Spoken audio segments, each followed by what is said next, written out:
Alright, what's cracking, baby? Yeah.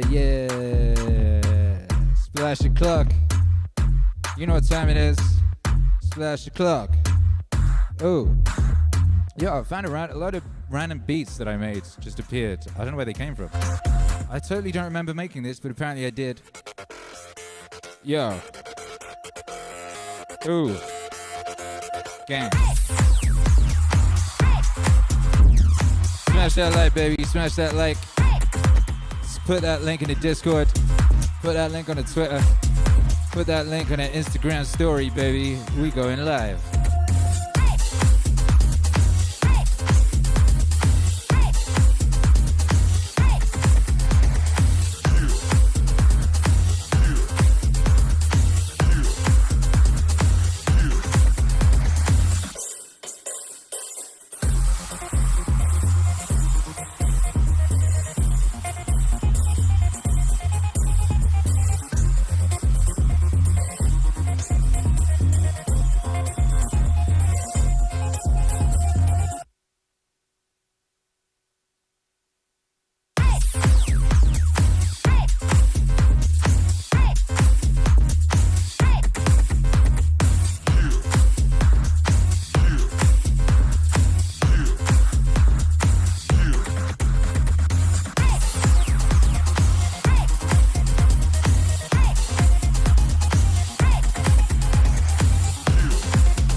Oi. What's cracking? Alright, mate. Geezer activities 2020.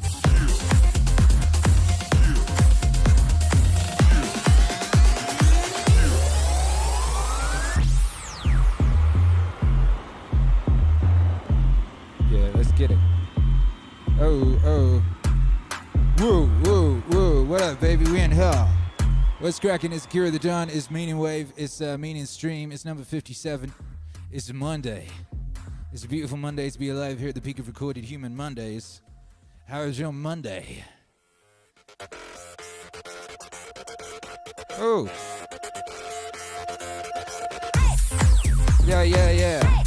Yo, man, this was me on my making beats for Azalea Banks stuff, I guess. That's what it sounds like to me. Like I said, I don't remember this occurring. But it seems it occurred. Damn, baby. The answer.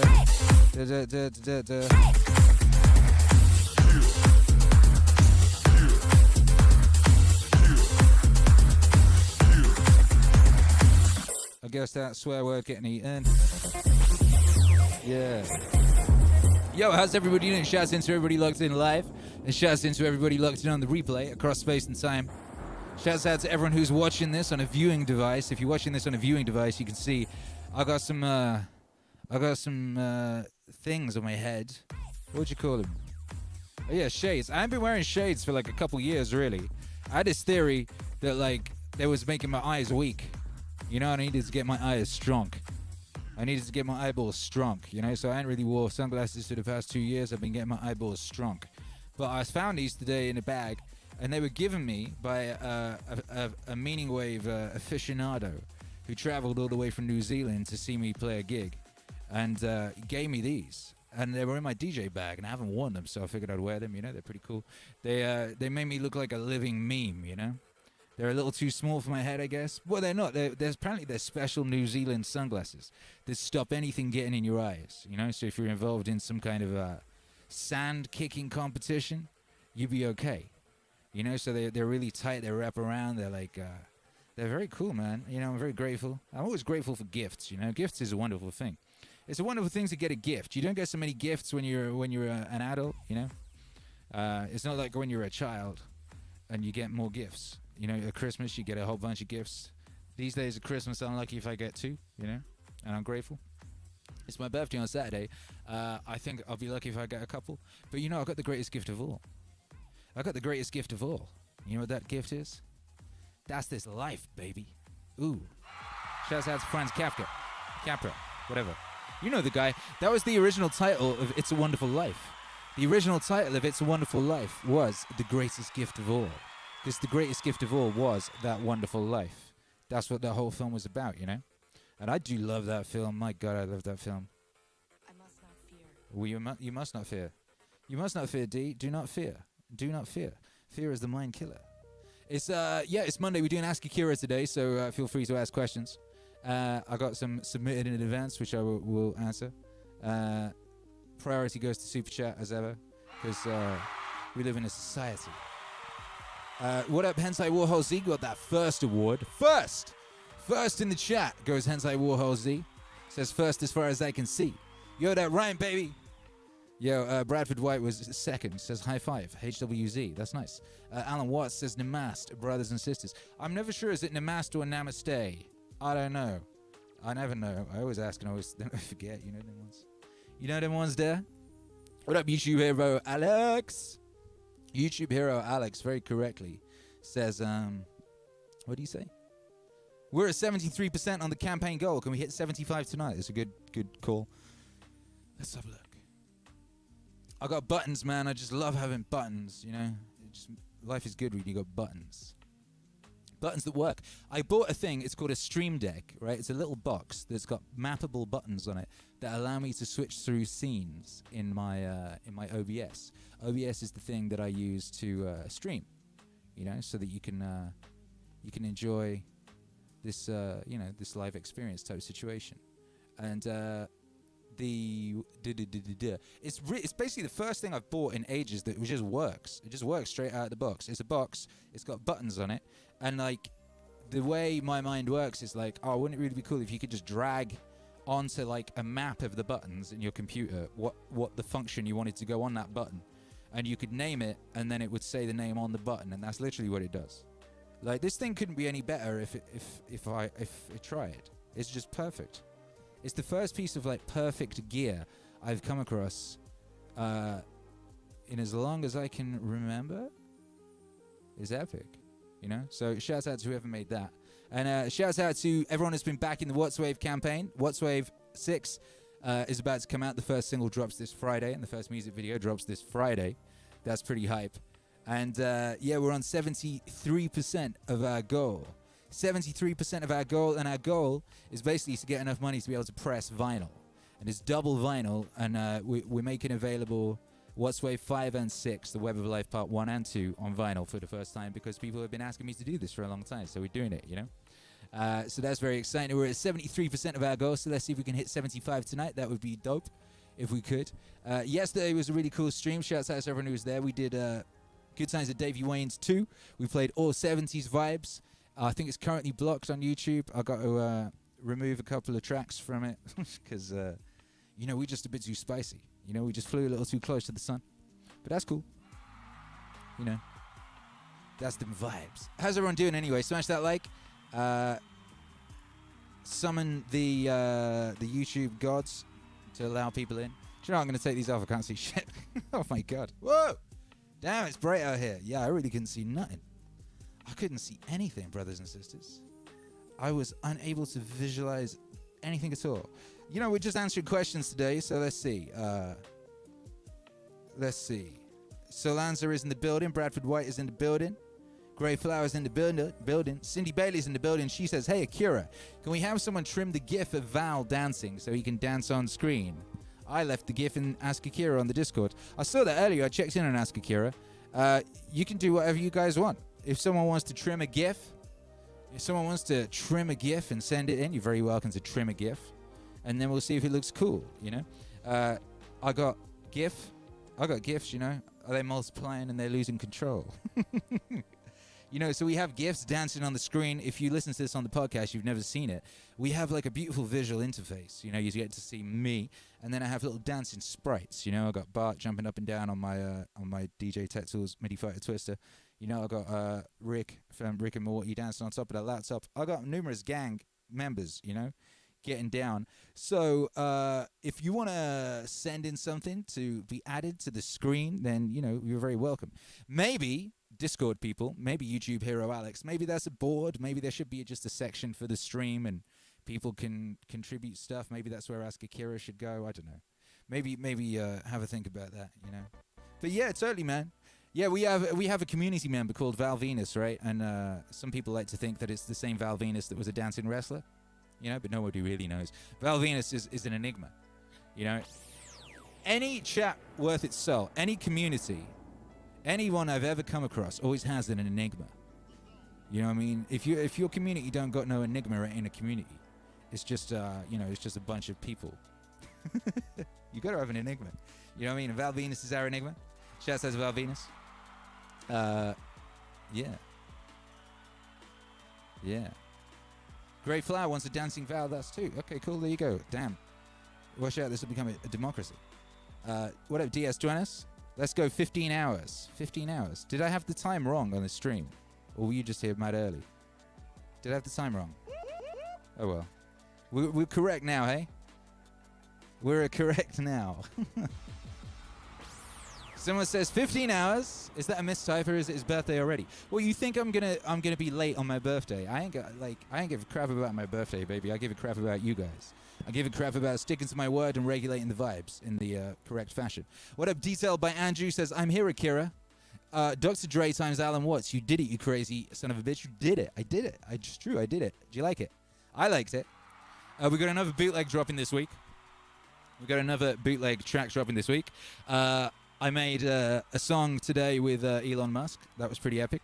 You know, the vibes are getting regulated. We got that new Alan Watts single dropping on Friday. Shabba, all systems to go, you know. Sheila613 is outside on a bike right now and it's glorious, so shouts out to you. Congratulations. Joshua Tran says on Mondays we say good. Yeah, we do. That's what we say on Mondays. In honor of our Lord and Savior, Jocko. You know. Vim Fuego says, is it Bono Wave? How dare you? How dare you? Joshua Tran says this beat is hype. Guess talking about the one from earlier. It was hype. I don't know where it came from. What up, D-Cell by Andrew? Thank you for the super chat. It's got no question attached to it. But it's got British money attached to it, which means that must be a British person. What time is it for you? Isn't it like mad late/early for you right now? Shouts out to everyone who joins us live, you know, at weird times. I do feel bad that, you know, because we do this broadcast every day at 6 p.m. PST, California time. And I know that's not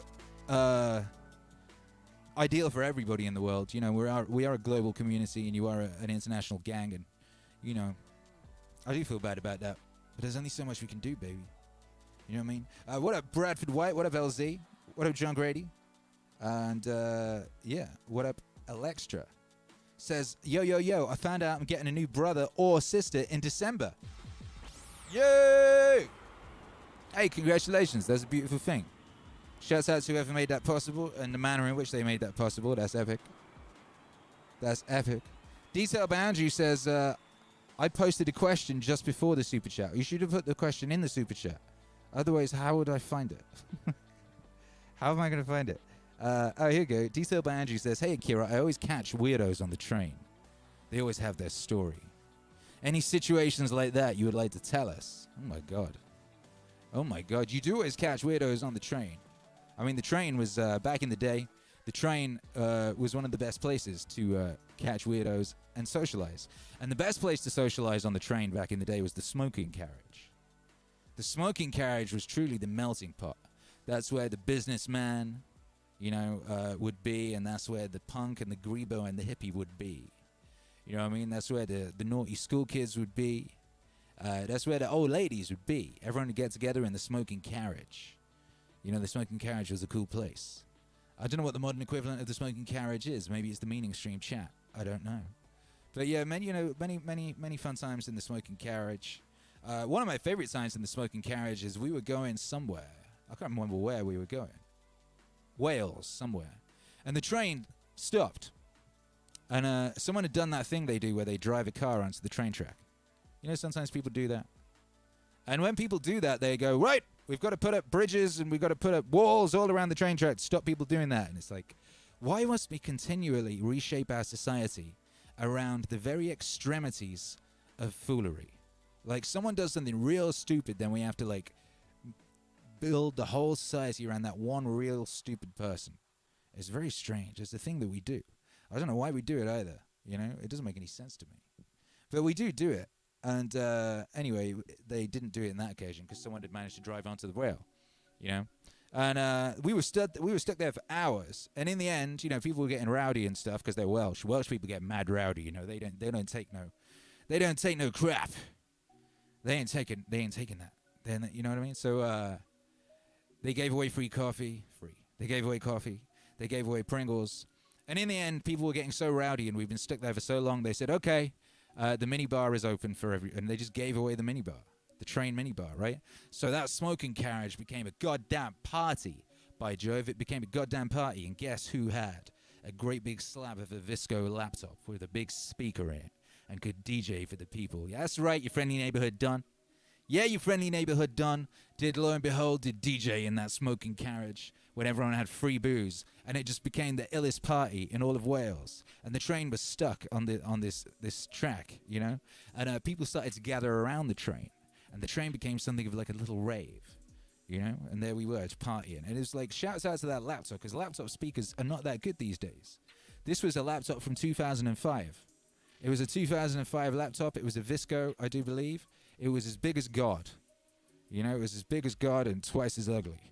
And I DJ'd on that, and it was great. I played Ghostface Killer, as I recall, and I played the Ghetto Boys, as I recall. So I do recall. And I played some electro house tracks and put rap acapellas over the top of them. And I also played Christopher, and people smooched. You know, because people smooch when you play Christopher. That's how it goes, yeah. And that's how we used to get down. That laptop was the laptop I had with me when I was signed to Interscope Records. And after I signed to Interscope Records, Jimmy Iovine summoned me back to Interscope HQ in Los Angeles to play him songs from my album. You know, so I went there. And weirdly, he was in the process of editing the 50 Cent movie, which I didn't know that record company bosses did that. But I went in his office, and he was there, and he had a couple of executive types around him. And 50 Cent's A&R guy. And DJ, his nephew. And the 50 Cent movie was on a big screen, and he was saying, yeah, you should get rid of that bit. You get rid of that bit, make that bit a bit shorter. Like, he was editing the whole movie. It was very weird. And I had this big laptop, and it had the songs on it. And he said, go on then, play us something. Open up the laptop. Blue screen of death. That PC thing. Blue screen of death. I was like, oh, shit. So I try, you know, it's a bit double flip. You know, you're in a spot. You're on the spot here, you know what I mean? You got Jimmy Iovine wants to hear a new song, and you've got it on your laptop, blue screen of death. And basically I was there for like an hour, and I just couldn't get it to work. In the end, we just had to leave. You know, so we had a meeting. So he was like, all right, we had a meeting. They asked what the songs were about, and I said, and they were a bit, really? You got a song called Bankers? And the chorus goes, put your fingers in the corner of your mouth and say bankers, really? Really? He said to my A&R guy, he goes, hook him up with Will.i.am. So, okay. And but anyway, as soon as I got out the building, literally I got out the building and this laptop was fine. And it happened again. It happened twice. Each time I went in that Interscope building with that Visco laptop, it blue screen of death and wouldn't switch on. And as soon as I got out, it was fine.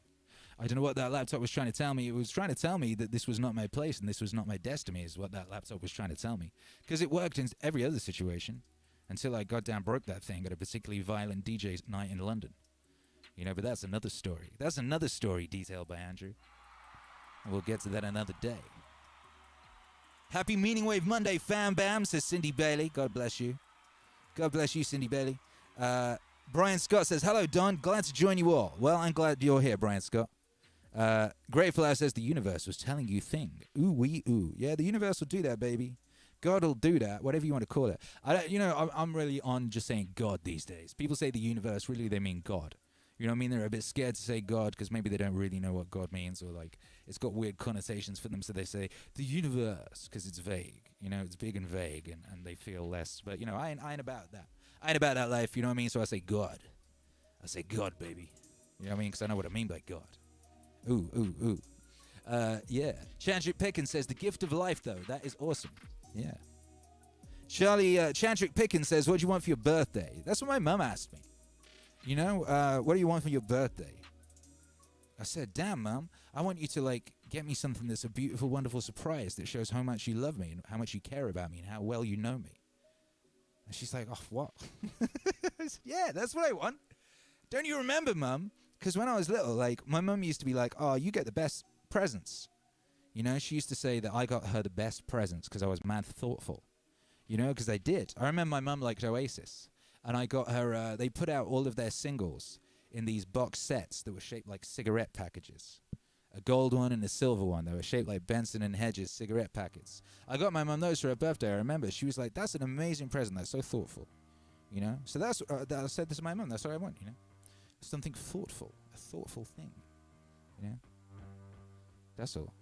And as for you guys, you know, just you know, smash that like.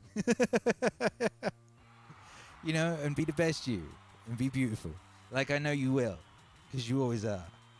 You know, Grey Flower says, Don, the hero with the music. That's me. That's the position I hold in this society. Yeah. Yeah. Grey Flower says, story time? Yeah. You know, I've got many stories about smoking carriages. One of these days I might write a book called In the Smoking Carriage. Just about being in the smoking carriage. Because a lot goes on in that smoking carriage. A lot goes on in that smoking area at the back of the club or outside the club. A lot goes on in that, you know, that smoking phone box. People used to use phone boxes for smoking in because it was raining, you know? So it would always be raining back in the day in Wales. So people would hang out, multiple people in the phone box, one phone box. Multiple people all inside one phone box smoking, you know? Like it was Doctor Who, you know? Where are those questions? Have they not come through to this computer? Ask Akira questions. I wrote some questions down. Yeah. We're going to do a little Meaningwave set tonight, by the way. You know?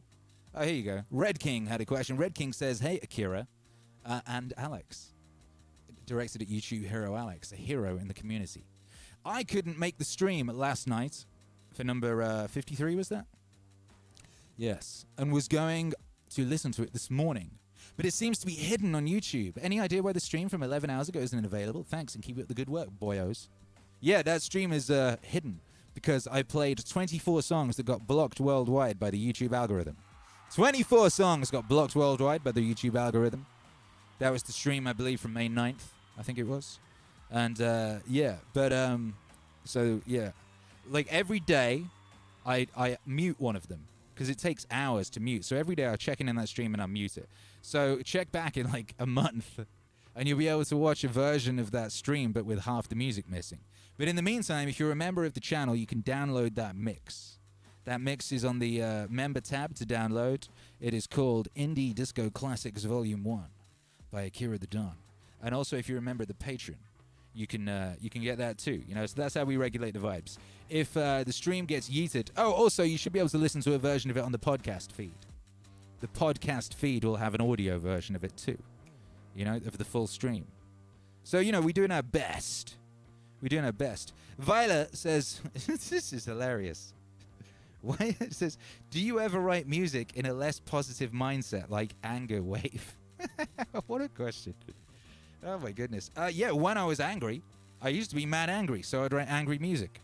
I've written music in every emotional state I've ever been in, and I've been in many emotional states. Because back in the day, I didn't know how to regulate my emotional state. I was a victim of, or I thought I was a victim, and I acted like a victim. I was like a boat on the ocean, you know, carried around by the waters. I did not realize that I was, in fact, you know, the observer of said waters, not the waters themselves. I didn't realize, you know what I mean? So I allowed myself to be like a little dinghy, cast around in a giant angry ocean. And my music reflected that, you know? So if you listen to it over the years, if you listen to the mixtapes I was putting out in around 2005, they're real angry. If you want to find that angry young Akira, you can find him probably on the Wayback Machine or something like that, you know? You can find him, he's there. He was very angry. He was angry with the government. You know, he was angry with society. He was angry with the monarchy, and he was angry with the Vatican. He was angry with many things because he externalized all of his problems.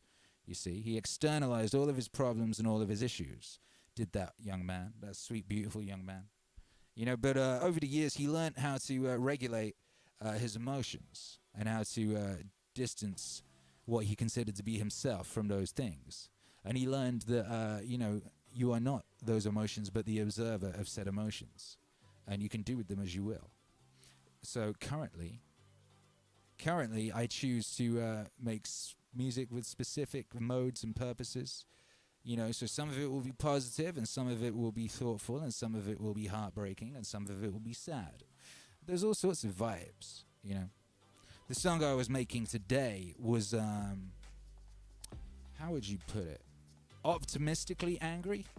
And it's funny I say that as this song plays.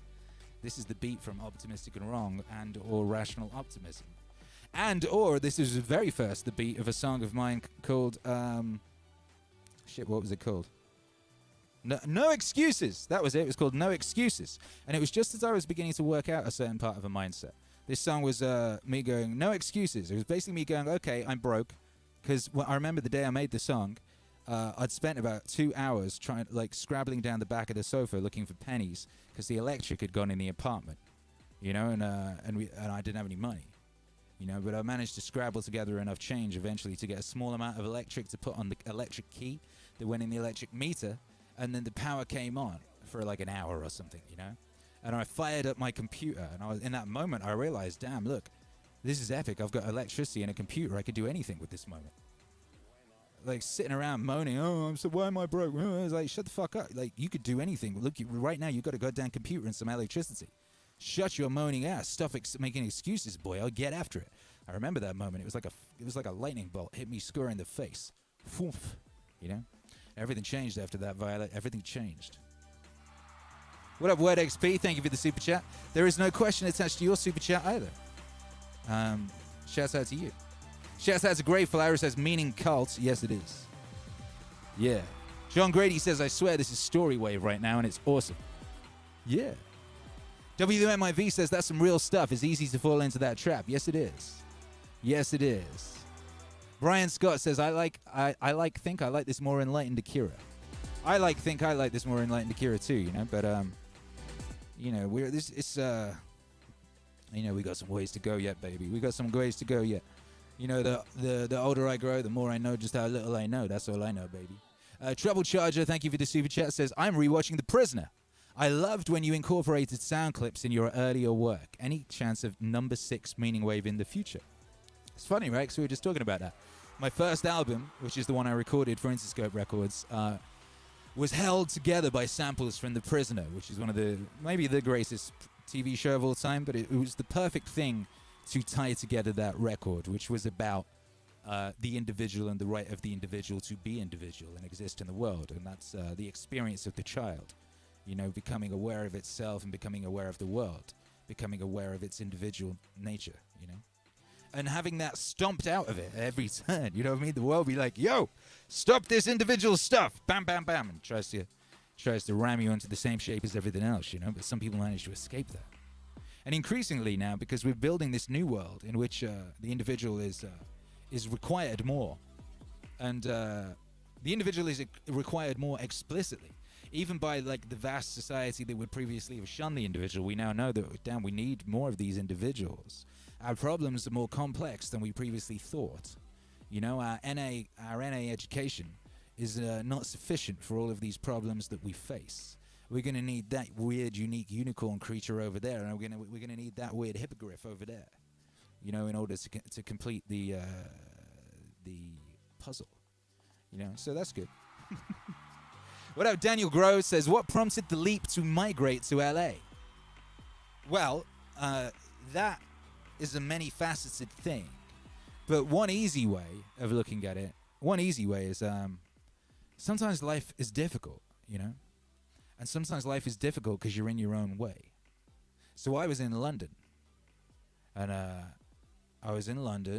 it was expensive and grey and angry and bitter. And every idea I had, it seemed that it was shot down, You know, and I felt like I was banging my head into a brick wall. What's that saying? You'll never be a guru in your hometown.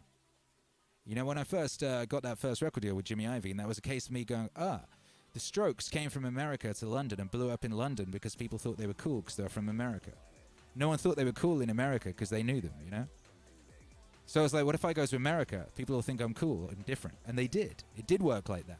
You know, in London, people were like, oh, that annoying Akira. What's he think he's doing trying to mix rap and all these different genres together?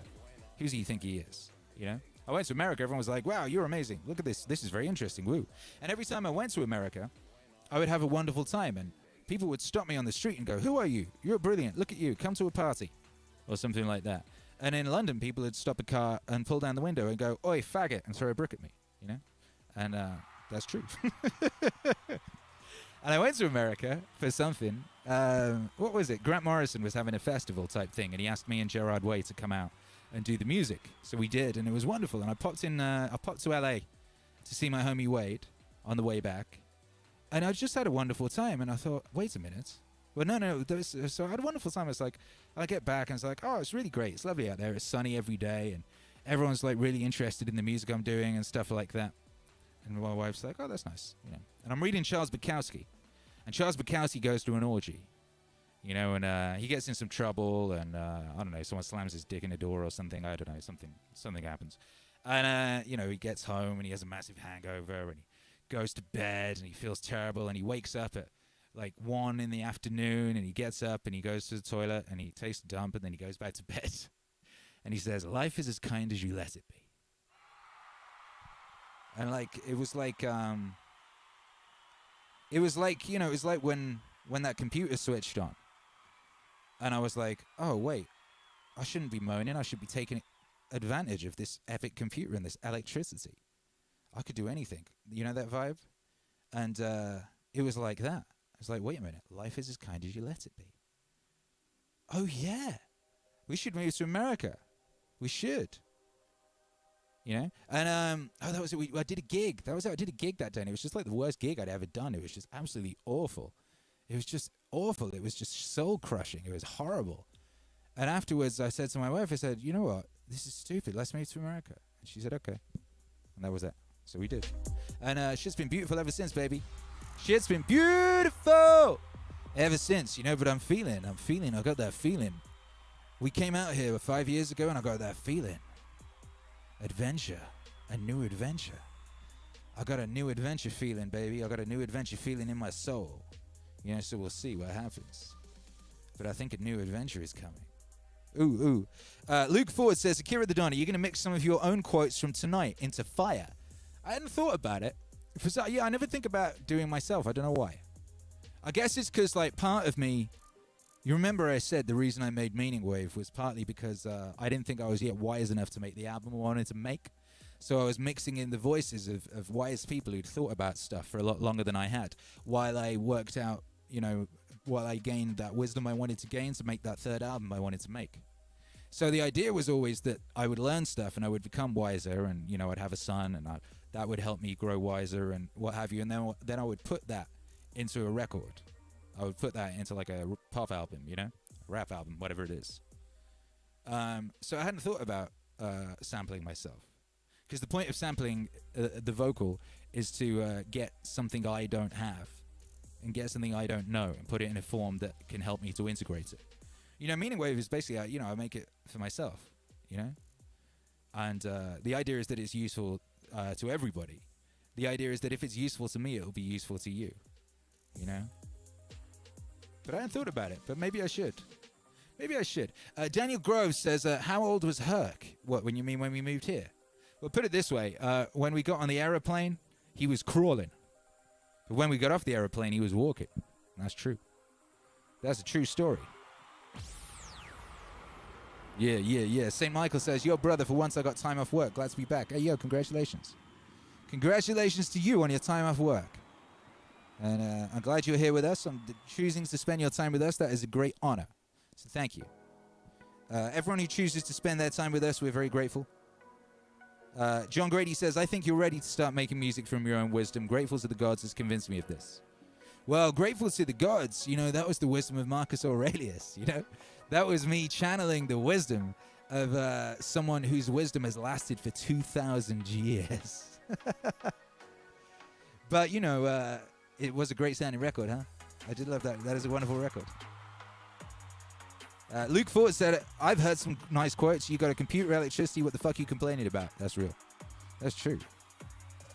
Yankee Level 100 says, what's important when starting on YouTube? Yo, I don't know. I mean, look, YouTube don't like me. You know what I mean? It's not like I'm like someone with a huge YouTube channel. But, the important thing is to have something that you want to communicate, and that YouTube is the right way to communicate that thing. That's what's important. You know what I mean? Because some people getting on YouTube and it's like, yeah, maybe you should have been on a different platform because this isn't working for you, or like. Basically, I was explaining this to a friend of mine earlier, who's launching a product, and it's a really cool product. I'll share it with you when it's out. It's cool if you make music. It's a very useful plugin. But anyway, he was like, oh, what platform should I be on, and this, that, and the other. I was like, the thing you got to realize about the internet now is this: it's like Los Angeles.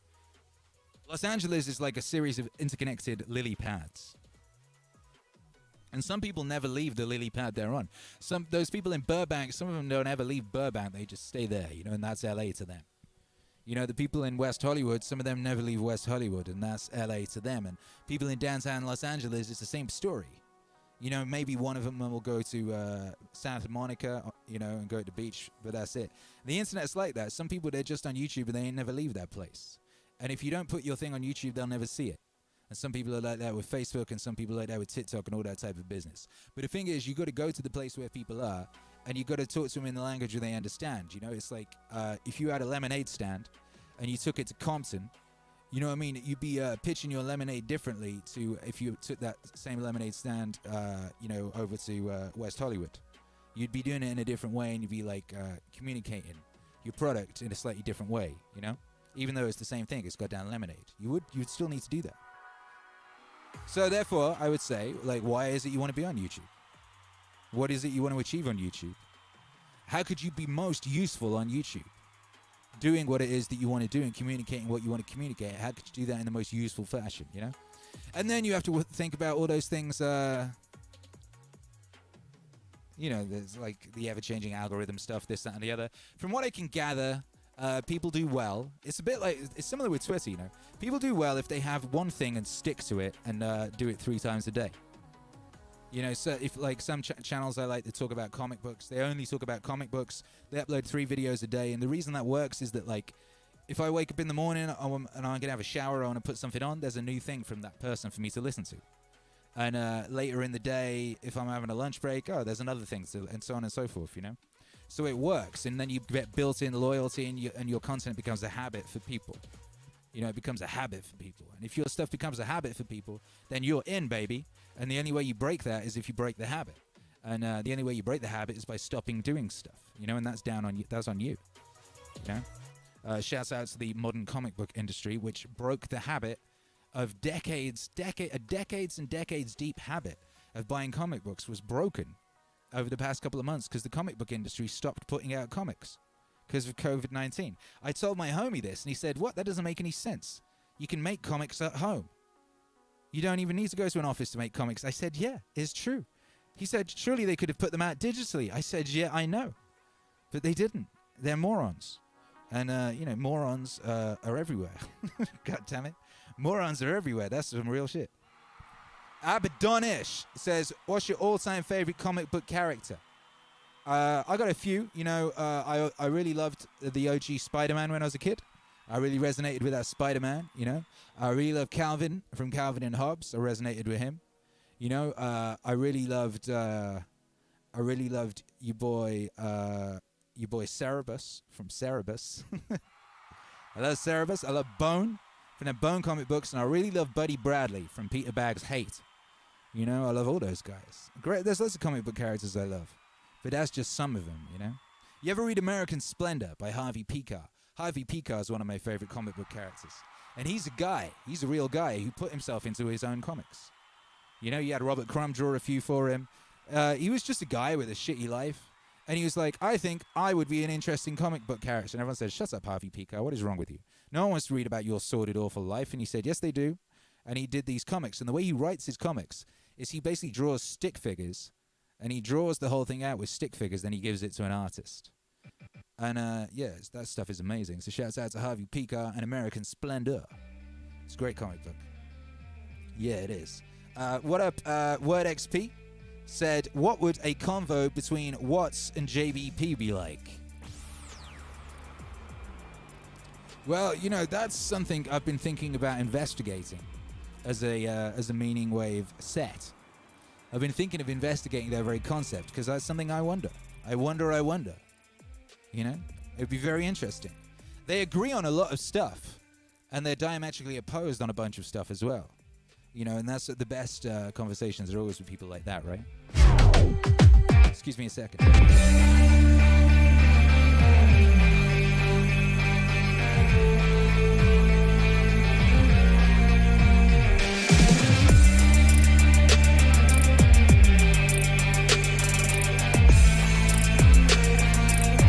Yeah, this beat is called The Waves with a Z. This is a pre-Meaningwave beat, but I've always been into waves,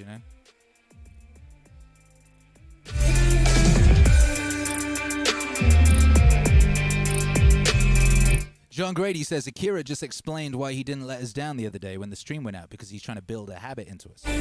Yeah, of course. Well, I mean, the idea is that, like I said, that I would do this every day while all this was going down as a... so that we have a place to come, But yeah, definitely, I definitely want this to be a habit. I definitely want Meaningwaves to be a habit. That's part of, like, why I make sure I'll be releasing stuff, like, as regularly as possible. And I've really been trying to hit, like, releasing on Spotify every Friday this year. Distribution things has meant it, like, missed a couple times, and, like, it really makes a difference. It really makes a difference. You miss just 1 week, man, a whole bunch of people will be like, oh, well, and they'll go find something else to do. Because there's so much to do. There's so many places you could be right now. There's so many things you could be doing. The fact that you're here right now and you're here every night, my guy, that's incredible. I don't take that stuff for granted. Ooh. John Grady says it's working. I was looking for something to listen to at 6 without even remembering this stream. Yeah, there you go. Detail by Andrew said, I'd be here more often if it wasn't 2 a.m. UK time. Yeah, I feel you, baby. St. Michael said, Hercules said 50 shows, then take a break. Oh, yeah, he did, didn't he? But no, we did not. We did not. Hercules now says 100. Hercules is aiming for 100 now. But, we'll see. We'll see. Like I said, I want to be here as long as it's useful, for a start. And also, I really love doing it. I really love hanging out with you guys. The exercise has been very good for me. My calves are like bowling balls. I've lost loads of weight. It's forcing me to investigate different styles of music and play DJ sets that I otherwise wouldn't have, and that's great. It's forcing me to think about things. It's forcing me to elocute ideas. Is elocute a word? I don't think it is. And that's funny, I said it in that fashion. But it's forcing me to, to say things that have previously just existed as random thought forms floating around the inside of my skull in the manner of cumulus nimbi, And when you, writing is great because it gets thoughts into a fashion where they're like 3D, and you can go, oh, what is this? And it becomes tangible, and you understand more of what you really mean, And these streams is like that. I discover a lot from this. Yeah. Gravefire says, oh dear, ducks, Esval has arrived. Oh, good. Val Venus says, Daddy's here. What up, Val Venus? We were talking about you earlier, Val Venus. They're trying to get gifts of you. Yeah. Derna 1804 says you can go full beast mode for about a year before you become disillusioned with anything. If you want something to be sustainable, you have to build in rest. Even God rested after working for a week.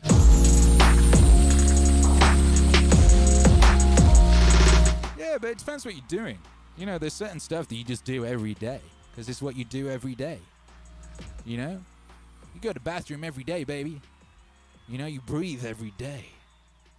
Some stuff, if you do it often enough, it can become like that. It can become as easy and as pure and a part of your existence as breathing. I have found that to be true. There's certain stuff that I do every day, and I have done every day for years and years and years and years and years.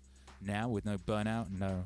You know, like this hyper productivity thing. I've been doing this for over 2 years now. I'm not even close to bored, burnt out, tired, any of that. But you know, we'll see where we are in another couple years, and so on and so forth. But meaning is the motivation, baby. But yeah, you know, you just gotta make sure you don't want to exhaust yourself, and I've come close to that in some times. You know, that's why I haven't done the 1 p.m. upload for the past week. I had to pull back a little bit because I was just up till 6 in the morning every day for like 5 weeks, I think it was. Just kind of killing myself on that schedule. So I had to pull back a little bit, you know? But that's cool. What up, D-Cell Banji? Thank you for the super chat. No question attached. We got another sent in advance question.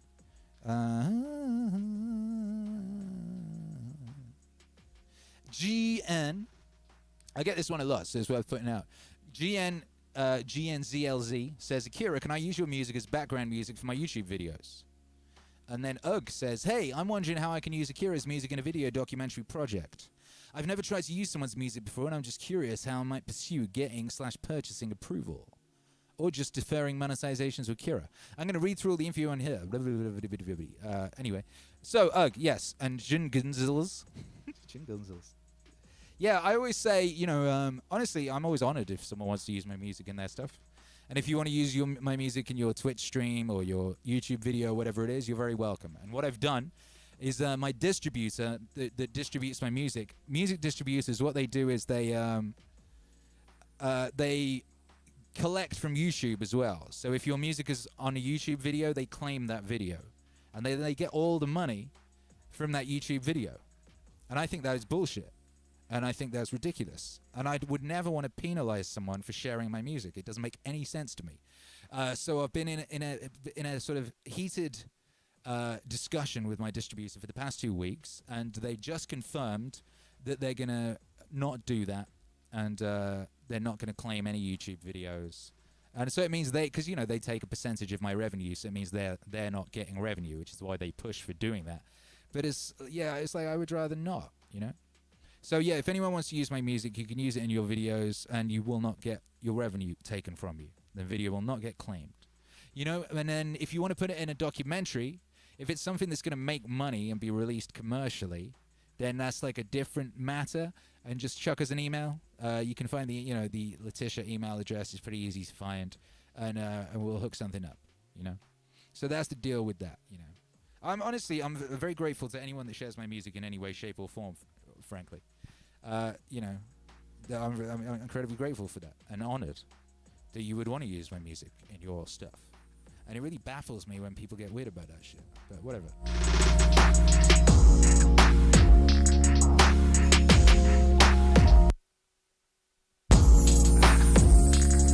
Deadwood.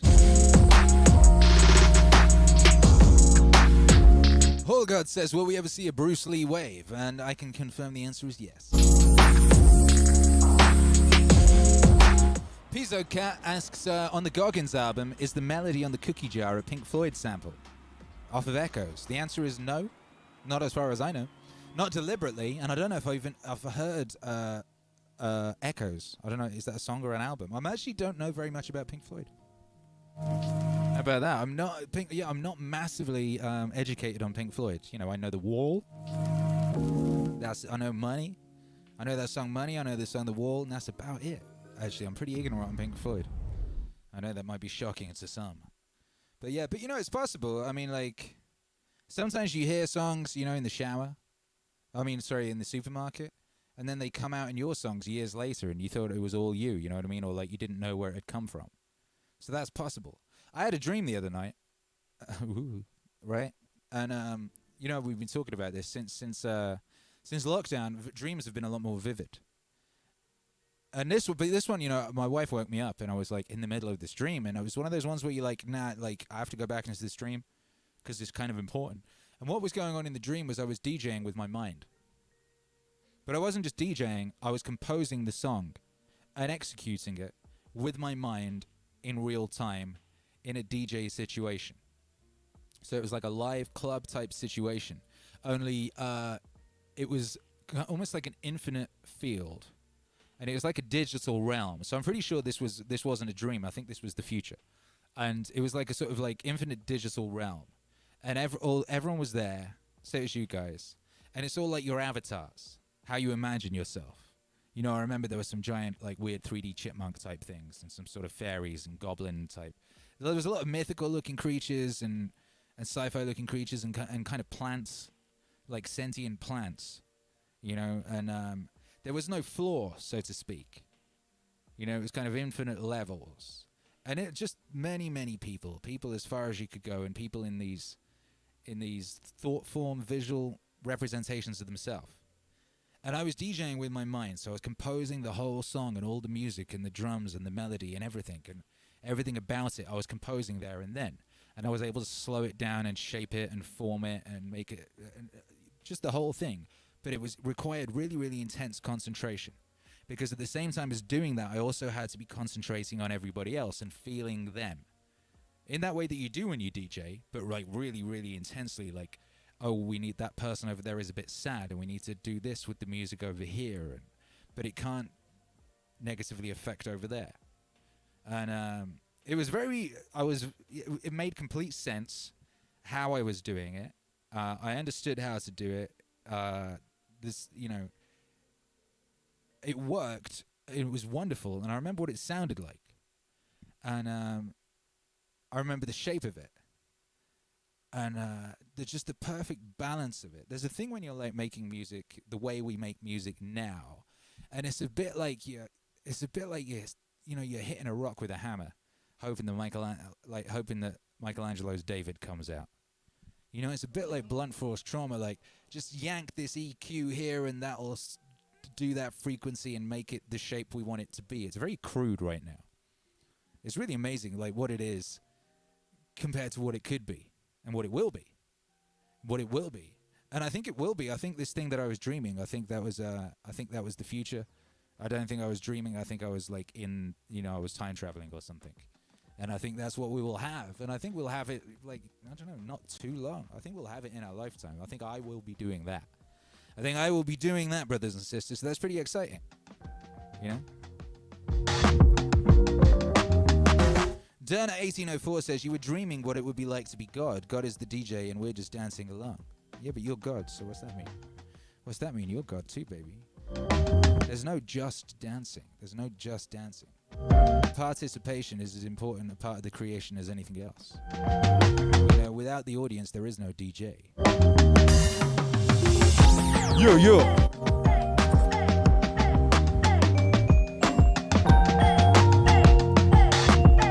What up, Detailed by Andrew? Says, I am an idiot. At Super Chat. I have sussed it. If you could travel back in time to give a lesson to your past self, what age and what lesson?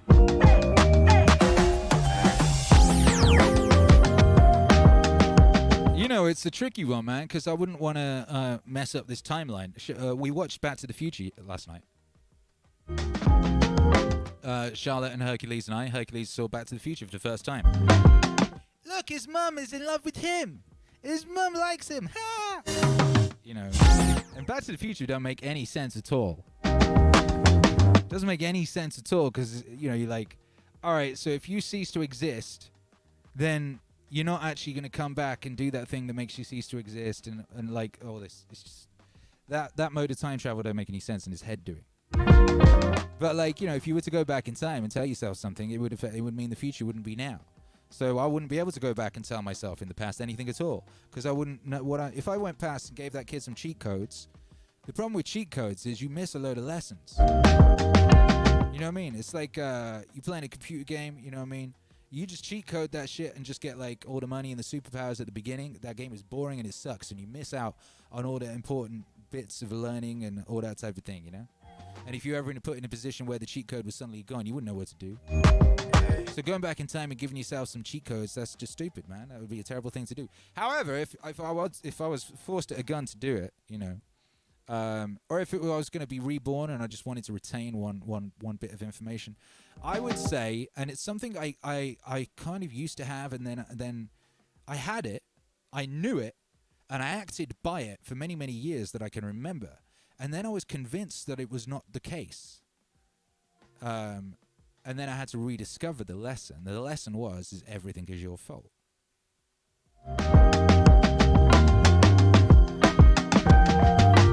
There's one way of putting it, and everything is you are your responsibility. No one else is. Nothing outside of you. Nothing outside of you.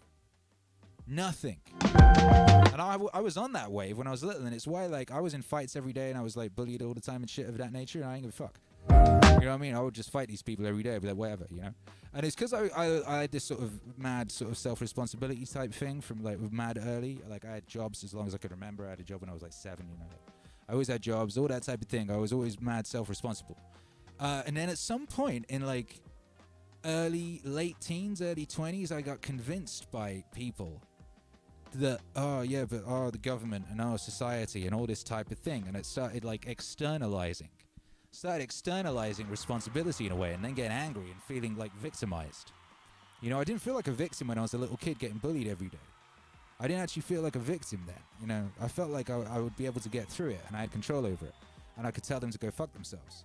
And, you know, I could punch them in the face, and they might be stronger than me, they might eventually beat me, but it didn't matter, because if I could tell them to go fuck themselves and punch them in the face, then I was still powerful, and I was cool, you know?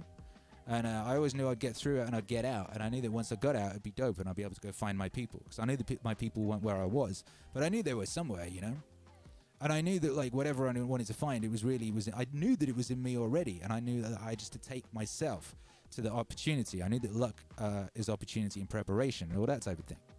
And then a bunch of that smartness got stomped out of me, or like argued out of me, by like faux intellectual morons. And I had to relearn that shit again. It's so funny. Life is just this big cycle of learning and unlearning and relearning and unlearning and learning and unlearning.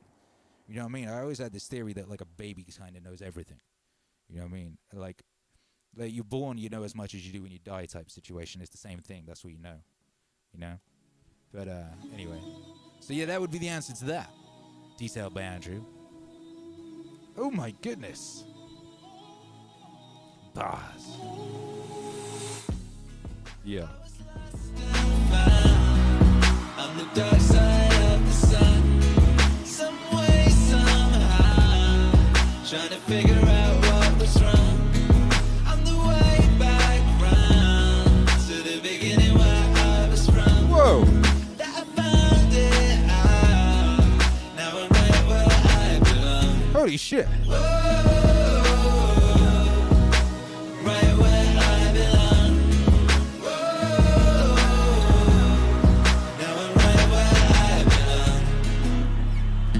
Yo, that's crazy. I'm playing just random tracks on my instrumental folder.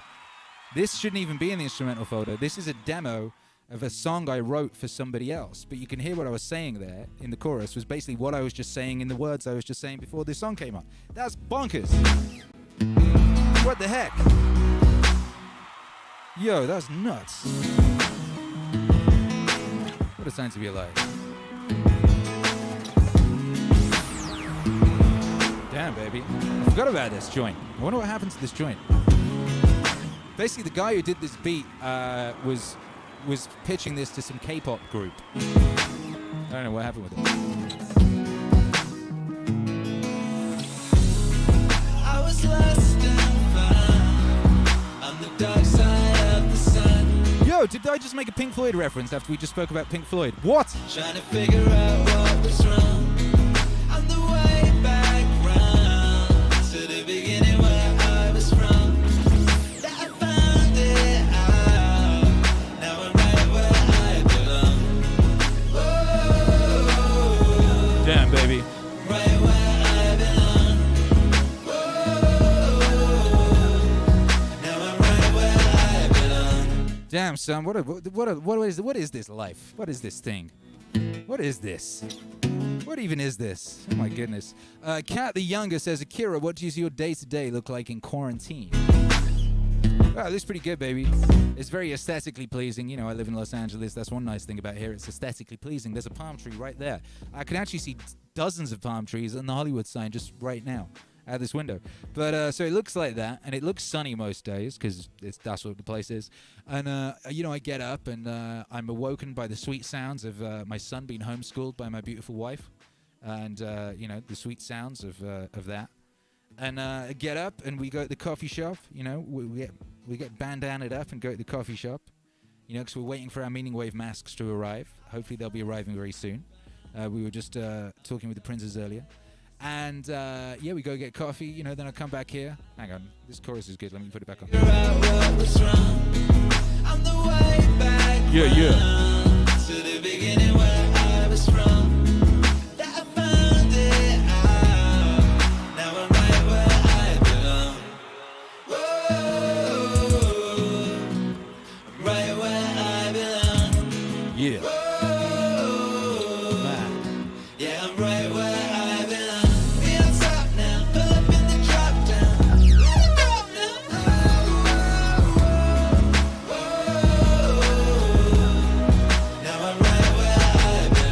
Yeah, baby. Damn, that's crazy. That's an unreleased demo that Akira The Don and Gogs did for a K-pop group a couple of years ago.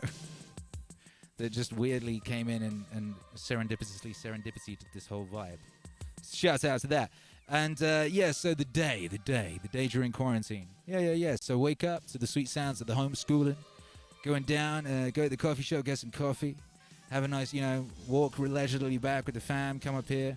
Answer YouTube comments, answer emails, answer DMs, all that type of thing. Deal with problems. There's always some problems that have emerged overnight. Deal with those. Then do some music. Make some music. Then do the meaning stream. You know, at some point during the day, my wife will bring up a plate of bacon. Today there was a burger in there as well. You know, and then after the meaning stream, I go downstairs and hang out with the family a little bit, eat a steak, you know, play a little bit with the Herc. And then they go to bed. And I come back up here and work on some music some more.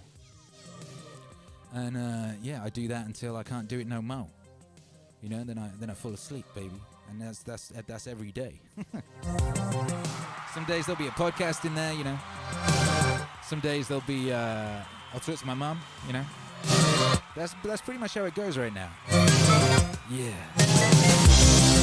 Oh.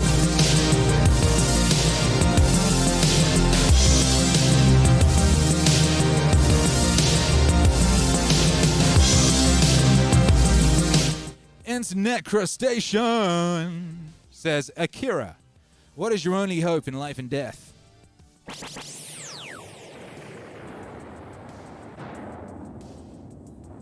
You know, I would say that my hope in life is to live, baby. And my hope in death is to have lived.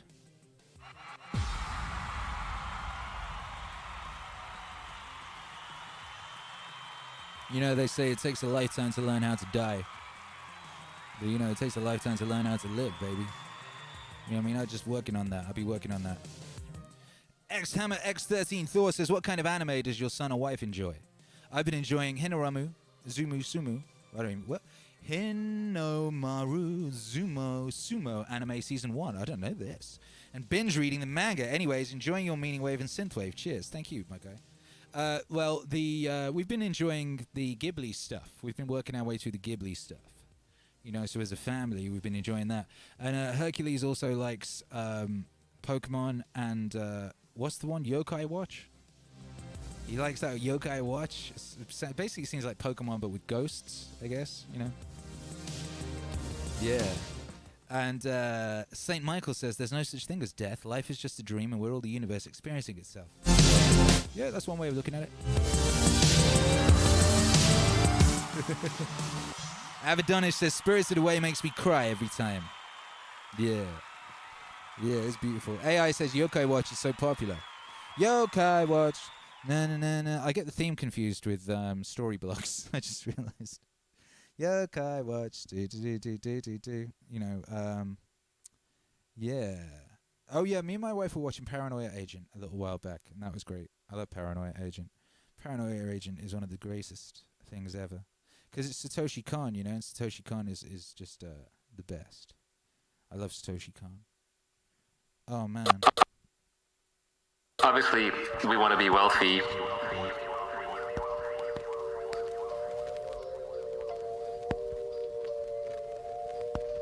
Akira The Don.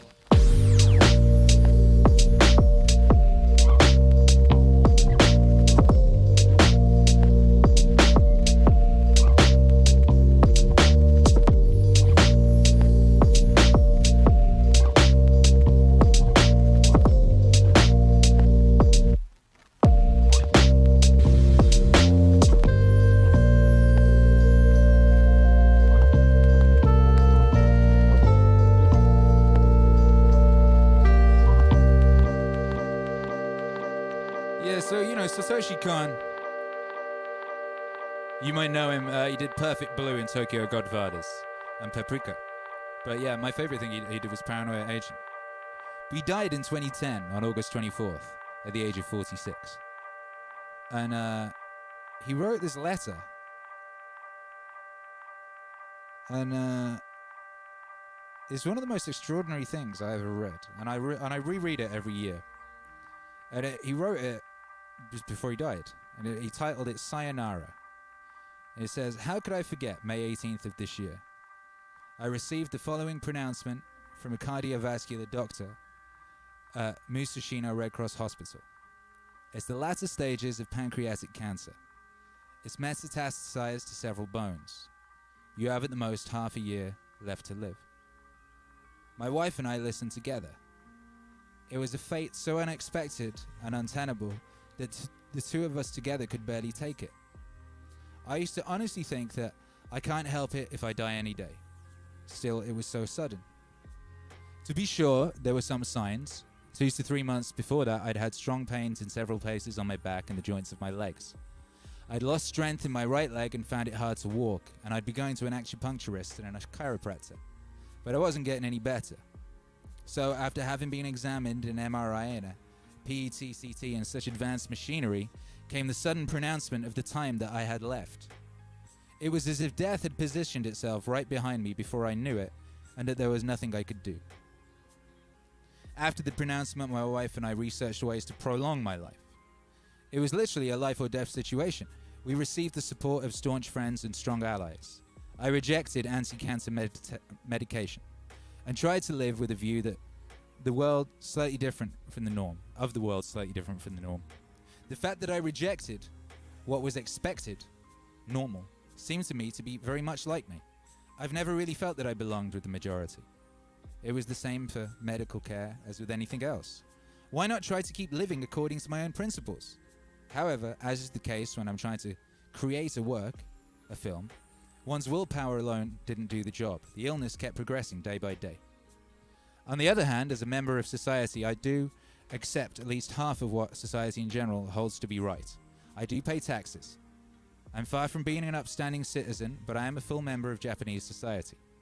So aside from the things I needed to do to prolong my life from my own point of view, I also attempted to do all the things necessary to be ready to die properly. I don't think I managed to do it properly though. But one of the things I did was, with the cooperation of 2 friends that I could trust, set up a company to take care of the things like the measly number of copyrights that I hold. Another thing that I did was to ensure that my wife would take over my modest assets that I had smoothly by writing a will. Of course, I didn't think there would be any fighting over my legacy or anything, but I wanted to make sure that my wife, who would remain behind in this world, would have nothing to worry about. And besides, I wanted to remove the anxiety from myself, the one who was going to take a little hop over there before I had to leave. The paperwork and research necessary for these tasks, which neither my wife nor I were good at doing, were taken care of speedily by wonderful friends. Later on, when I developed pneumonia and was at death's door, and put my final signature on the will, I thought that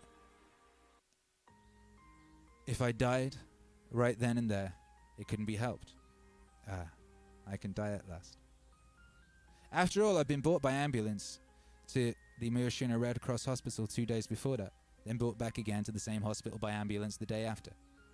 Even I had to be hospitalized and undergo many examinations. The result of these examinations, pneumonia, water in my chest, and when I asked the doctor straight out, the answer I received was very businesslike, and I was in a way grateful for that. You may last 1 or 2 days. Even if you survive this, you probably have until the end of the month. As I listened, I thought, it's like he's telling me the weather forecast, but still the situation was dire. That was July the 7th. It was a rather brutal Tanabata for sure. So I decided right there and then that I wanted to die at home. I might inconvenience the people around me, but I asked them to see how I could escape and go back home. I was able to do so, thanks to my wife's efforts, the hospital's cooperation despite their position of having given up on me, the tremendous help of other medical facilities, and the coincidences that were so numerous that they only seemed to be gifts from heaven. I've never seen so many coincidences and events falling into place so neatly in real life. I could barely believe it. This wasn't Tokyo Godfathers after all. While my wife was running around getting things in place for my escape, I was pleading with doctors. If I can go home for even half a day, there are things I can still do. And then waiting alone in the depressing hospital room for death. I was lonely, but this is what I was thinking. Maybe dying won't be so bad.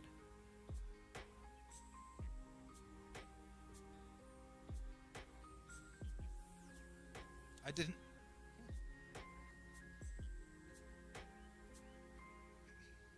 didn't have any reasons for it, and perhaps I needed to think like that. But I was surprisingly calm and relaxed. However, there was just one thought that was gnawing away at me. I don't want to die here. As I thought that, something moved out from the calendar on the wall and started to spread around the room. Oh dear, a lion marching out from the calendar. My hallucinations aren't at all original. I had to smile at the fact that my professional instincts were working even at times like this, but in any case, I was probably the nearest to the land of the dead that I'd ever been at that point. I really felt death very close to me. But with the help of many people, I miraculously escaped Musashino Red Cross and came back home, wrapped up in the land of the dead and bed sheets. I should emphasize I have no criticism or hatred for Musashino Red Cross Hospital, so do not misconstrue me. I just wanted to go home to my own house, the house where I live. I was a little surprised that when I was being carried into my living room, as a bonus, I experienced that deathbed experience everyone is familiar with, of looking down on your body being carried into the room from a place high above. I was looking down on myself and the scene around me from a position several meters above the ground, through a wide-angle fish lens and flashlighting. The square of my bed in the middle of the room seemed very large and prominent, and my sheet-wrapped body was being lowered into the middle of the square. None too gently, it seemed, but I'm not complaining.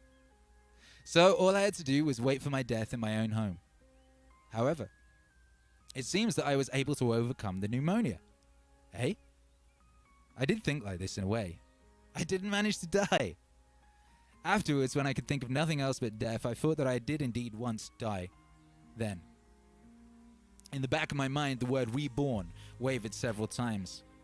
Amazingly, after then, my life force was rejuvenated. From the bottom of my heart, I believe this is due to the people who helped me. First and foremost, my wife and my supportive friends, the doctors and nurses and the care managers. Now that my life force had been restarted, I couldn't waste my time. I told myself I'd been given an extra life, and I had to spend it carefully. So I thought that I wanted to erase at least one of the irresponsibilities that I'd left behind in this world. To be truthful, I only told the people closest to me about the cancer. I hadn't even told my parents. In particular, because of various work-related complications, I couldn't say anything to people, even if I wanted to.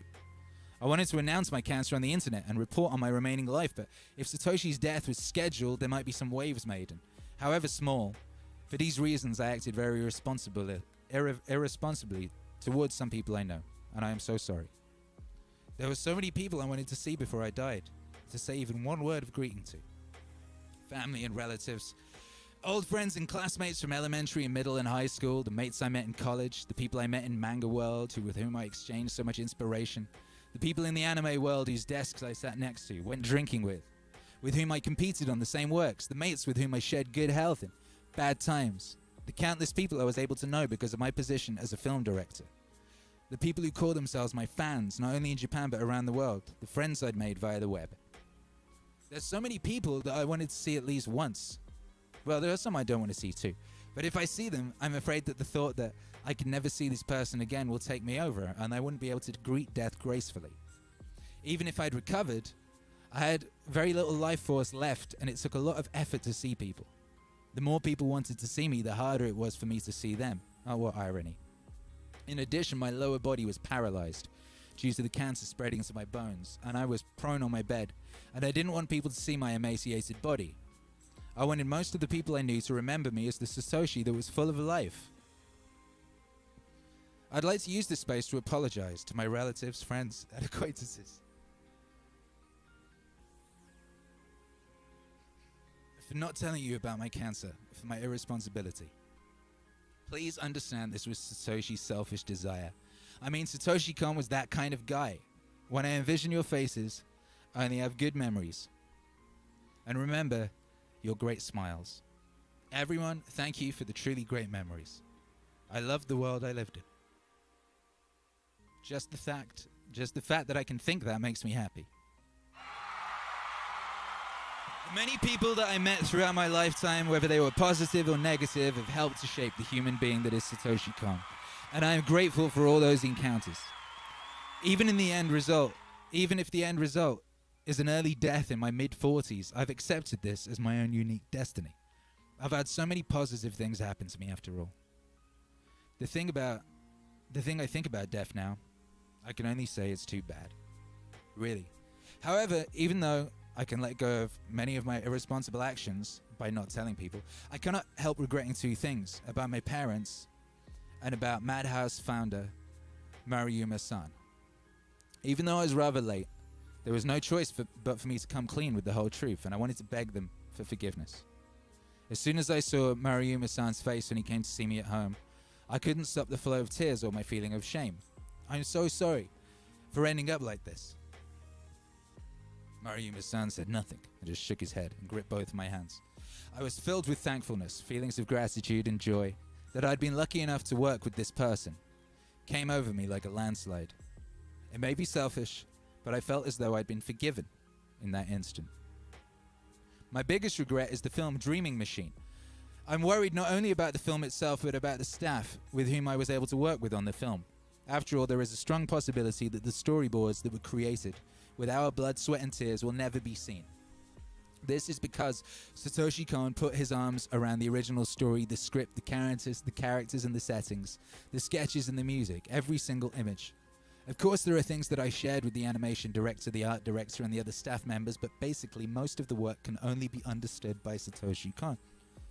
It is easy to say that it was my fault for arranging things this way, but from my point of view, I made every effort to share my vision with others. However, in my current state, I can only feel deep remorse for my inadequacies in these areas. I'm really sorry to all of the staff. However, I want them all to understand, if only a little bit.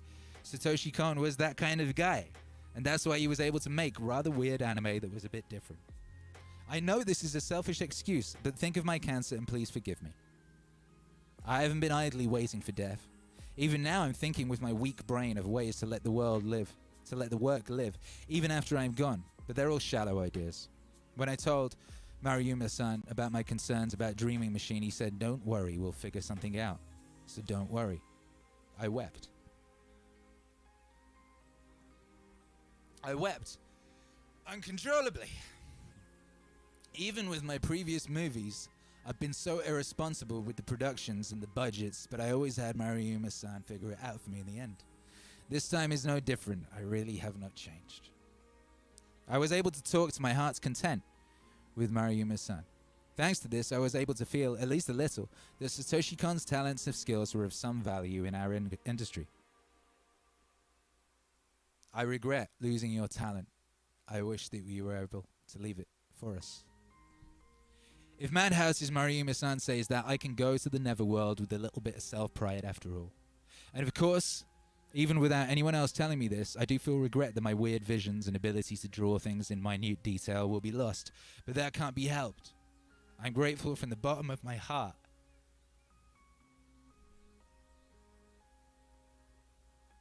that Maruyama-san gave me the opportunity to show the world these things. Thank you so very much. Satoshi Kon was happy as an animation director.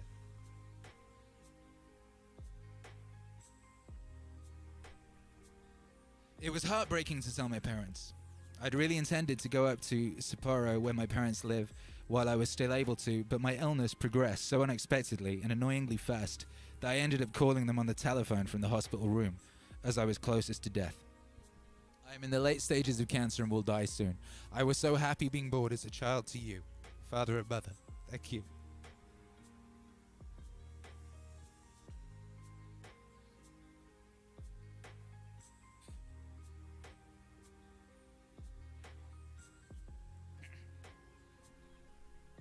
They must have been devastated to hear this out of the blue, but I was certain I was going to die right then. But then I came back home and survived the pneumonia. I made the big decision to see my parents. They wanted to see me too, but it was going to be so hard to see them and I didn't have the will to. but I wanted to see my parents' faces one last time. I wanted to tell them how grateful I was that they brought me into this world. I've been a happy person. Even though I must apologize to my wife, my parents, and all the people that I love, that lived out my life that a bit faster than most. My parents followed my selfish wishes and came the next day from Sapporo to my house. I can never forget the first words out of my mother's mouth when she saw me lying there. I'm so sorry for not bringing you into this world with a stronger body. I was speechless. I could only spend a short time with my parents, but that was enough. I had felt that if I saw their faces, that it would be enough. And it really turned out that way.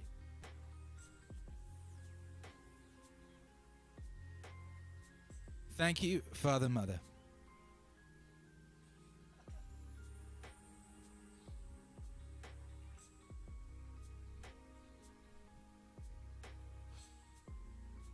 I'm so happy that I was born into this world as the child of the both of you.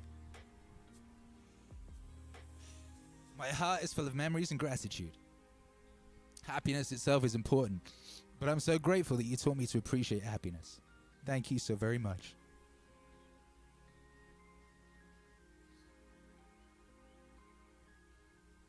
It is so disrespectful to die before one's parents, but in the last 10 plus years, I've been able to do what I want as an anime director, achieve my goals, and get some good reviews. I do feel regret that my films didn't make a lot of money, but I think they got what they deserved. In these last 10 plus years in particular, I felt as though I've lived more intensively than other people. And I think my parents understood what was in my heart. Because of the visits by Mariume-san and my parents, I feel as though I've taken a big burden off of my shoulders. Lastly, to my wife, about who I worry the most, but who's been my support until the end. Since that time left pronouncement, we drowned ourselves in tears together so many times. Every day was brutal for both of us, physically and mentally. There are almost no words for it. But the reason why I was able to survive those difficult days was because of the words that you said to me right after we received the news. I will be at your side, run with you until the end.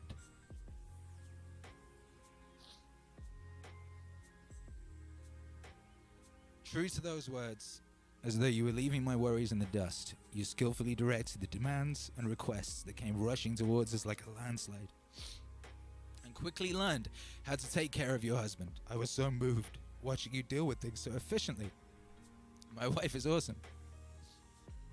No need to keep saying that. Now you say no. You are even more awesome now than you ever were. I truly feel this. Even after I've died, I believe that you will send SATOSHI to the next world with grace. Ever since we got married, I was so wrapped up in work that I was only able to spend some time at home after the cancer. Such a shame. But you stood close to me. You always understood that I needed to immerse myself in my work.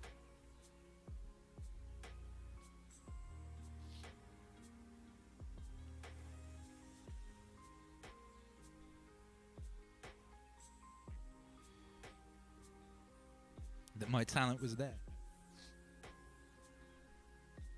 I was happy, truly happy, during my life, and as I wait for death, I just can't express the gratitude to you enough. Thank you. There are so many things, countless things that I worry about, but everything needs an end. Lastly, to Dr. H, who agreed to see me to the end in my home, even though it's something not done these days, and his wife and nurse, Kei-san, I would like to express my deepest gratitude. Medical care in a private home is very inconvenient, but you patiently dealt with the numerous aches and pains that cancer brings on, and endeavored to make my time until the final goal called death be as comfortable as possible. I can't say how much you helped me. And you didn't just deal with a difficult and arrogant patient as if it were just your jobs, but communicated with me as human beings. I cannot say how much of a support you were to me and how much you saved me.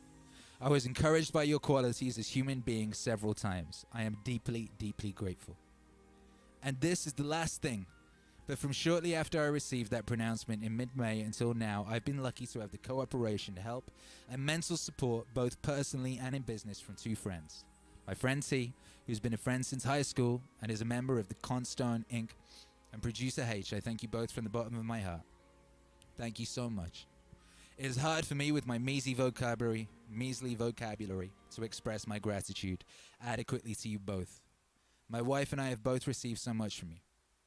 If you two hadn't been there for this, I'm sure that I'd be anticipating death while looking at my wife here as she sits by my side with considerably more trepidation and worry. I'm really in your debt.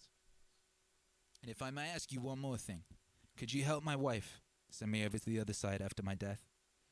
I'd be able to get on that flight with my mind at rest if you could do that for me. I ask this from my heart. So to everyone who stuck with me through this long document, thank you. With my heart full of gratitude for everything good in the world, I'll put down my pen. Now excuse me, I have to go. Satoshi Kon.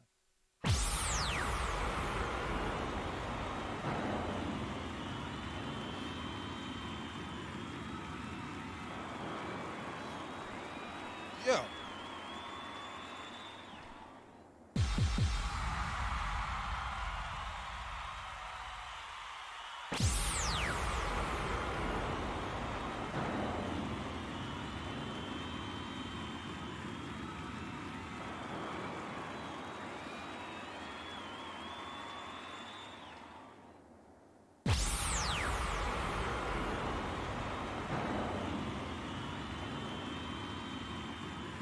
Satoshi Kon, what a goddamn guy.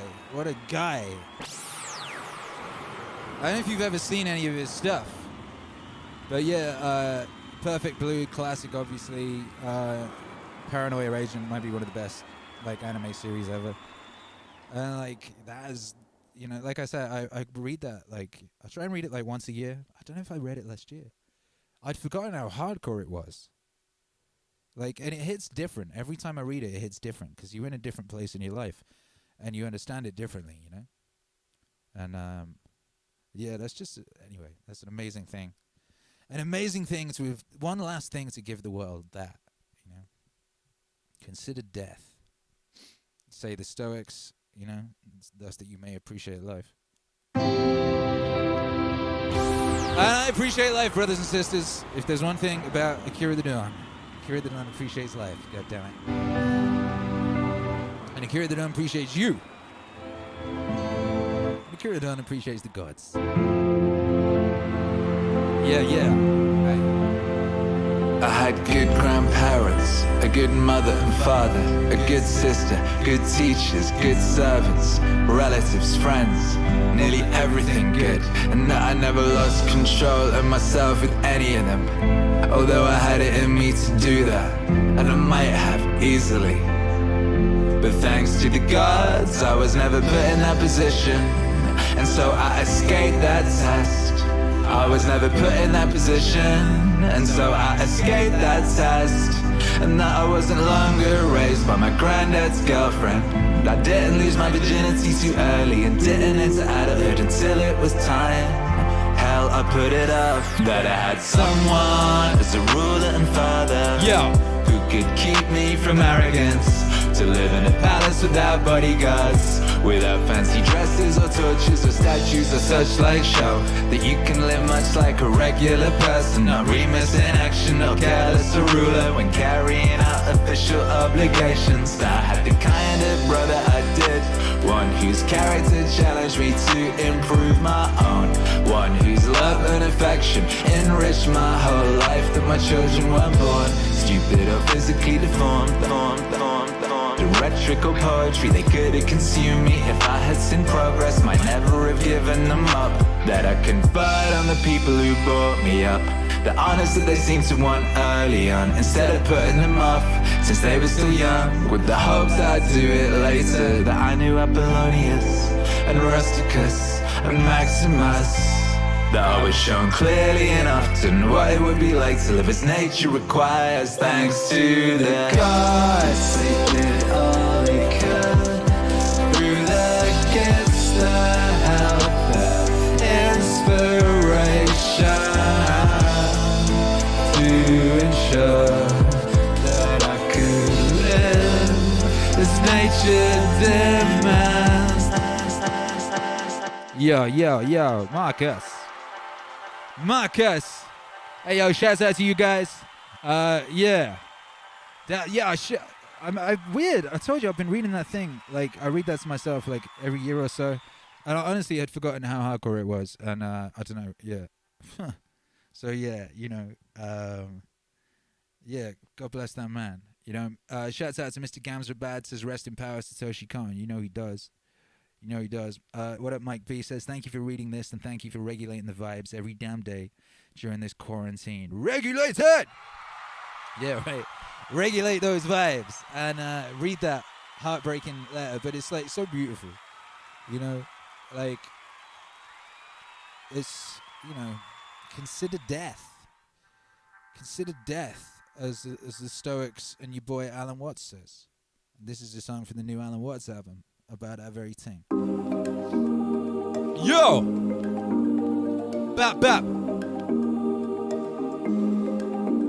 So this is a view of the world as a system of mutual exploitation and of maximal selfishness. Now, it's a very profitable view to explore. Everybody should do in their lifetime sometime two things. One is to consider death, to observe skulls and skeletons, consider death,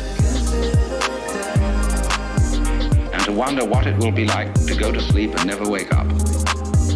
Never. That is a very gloomy thing for contemplation, but it's like manure.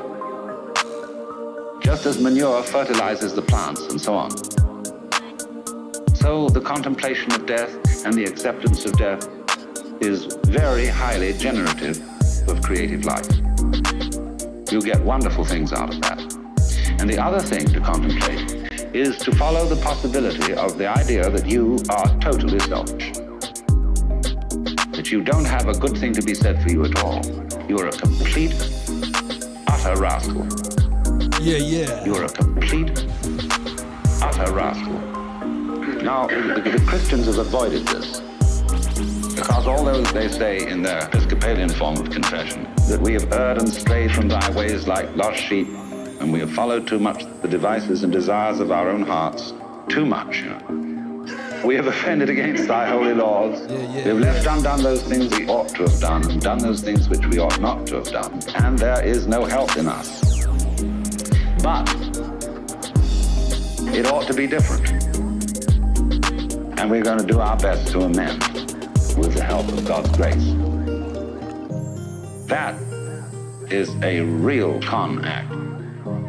If you equate health with genuine love and perfect unselfishness, then in that sense there is no health in us when we look at ourselves from this point of view. Consider death. To observe skulls and skeletons. Consider death. And to wonder what it will be like to go to sleep and never wake up. Never. Consider death. To observe skulls and skeletons. Consider death. And to wonder what it will be like to go to sleep and never wake up. Never. Akira The Don and Alan Watts from that brand new Wave 6. You can pre-order that now at the link in the description of this video. You go back that Wave 6 campaign. You can pre-order the digital. You can also get vinyl for the first time ever. You can go get vinyl. Beautiful, beautiful vinyl. You know, so I think you should do that. You might want to consider doing that today. And see if we can get over this 75%. We're at 73. It'd be good to get over 75. Yes, it would, baby. Yes, it would. Shouts out to everyone that's been supporting this campaign. And I'm very excited about it happening. I'm just super excited to get Meaningwave in 3D. It feels like it's been a fucking it's been a fucking long life to get to this point. Holy shit. Damn. Yo, anyway, that's the Satoshi Kon thing full blown messed me up. I'm gonna have to go go for a walk after this stream. I think I'm gonna have to go for a walk. You know, just go walk around the hills or something. But I'm gonna play you a couple songs now. I'm gonna do a little Meaningwave set. You know, play some Meaningwave songs. On the subject of meaning and the meaning in today.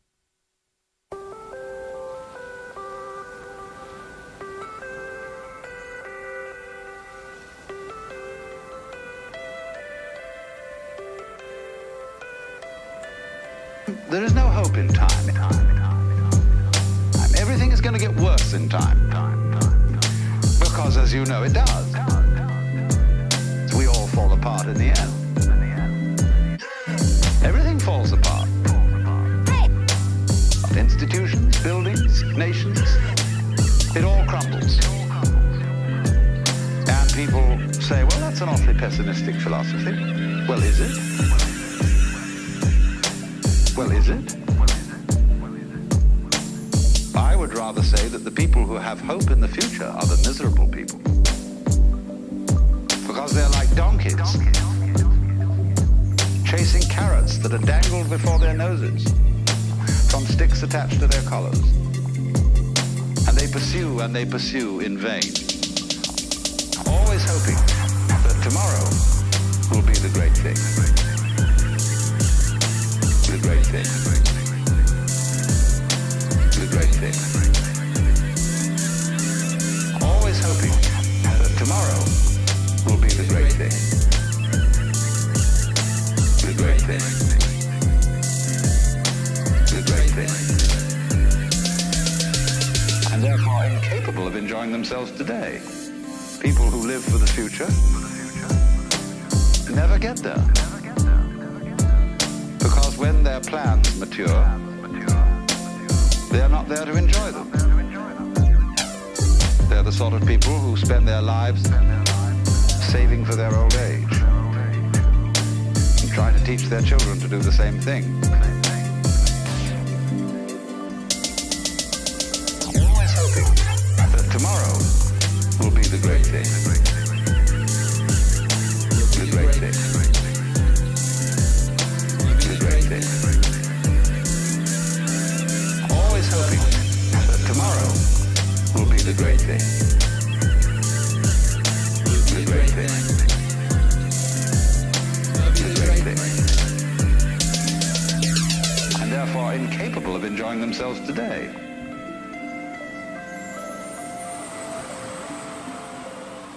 I don't know about that. Some of them maybe, but I think some of them just don't have discipline. There's also an issue with momentum. You're not used to doing it. It's not a part of your life. It's not something that you're accustomed to pushing yourself. There's been many days where I didn't want to work out. I just didn't feel like I had the energy, and I just forced myself. And I think there's very few people out there that know how to force themselves. That's a learned skill. You have to have like real rigid requirements of yourself where you don't allow yourself to back out of things.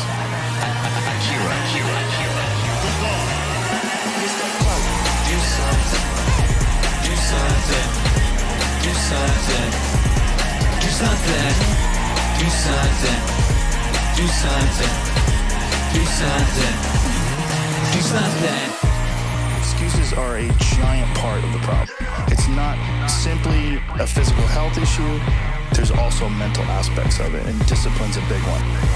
I just know way too many people who are weak mentally. I can't just chalk it off to only the way they physically feel. Because I felt like shit 100 times, and then I worked out, and then I felt way better. It's just a fact of life. That's real. Do something. Do something. Do something. Do something. Do something.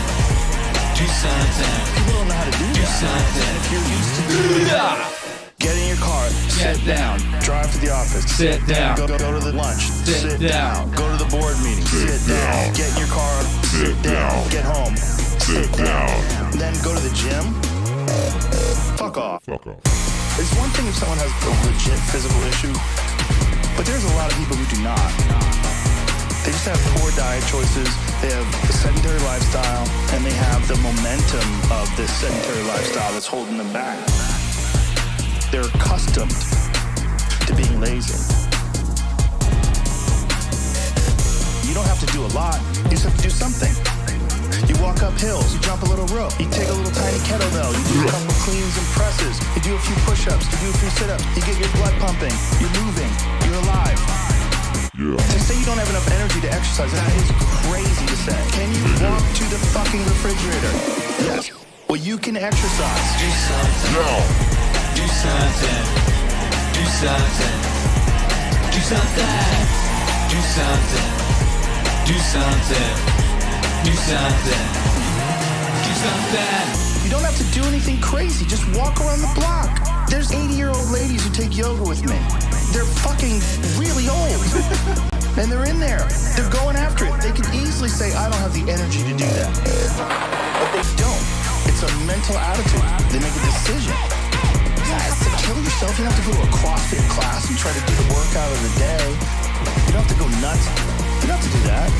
But you can do something. Just get your blood moving. Your body has requirements. It wants to move. It wants to move. And when it does, you feel better. But people like to give themselves this excuse. I do not have the energy to do this. Whatever. If you decide that, that's true. But if you watch a motivational video, there's 100 of them on YouTube. Go watch one, you get fired up, you're like, fuck it, I'm gonna jump some rope. You jump some rope, do something, do some push-ups, do something. You feel better. Do something. Do something. Do something. Do something. Do something. Do something. Do something. Pull that shit up, Jamie. We have fucked up lifestyles. The human body is not designed to sit down all day. And it's certainly not designed to be stuck in traffic and be in an office and just be in front of a fucking computer monitor watching your soul get sucked through the LCD screen. It's crazy. We gotta be really careful with just the way we describe things. It's like to say, I don't have the energy to do something. Fuck off. Stop.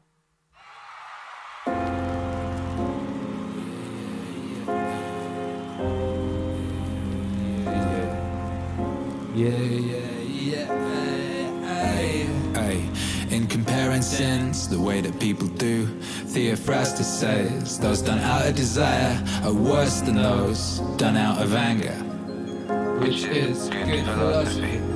The angry man seems to turn his back on reason out of a kind of pain and in a convulsion. But the man motivated by desire, who is mastered by pleasure, seems somehow more self-indulgent, less manly in his sins. Theophrastus is right and philosophically sound to say the sin committed out of pleasure deserves a harsher rebuke than the one committed out of pain.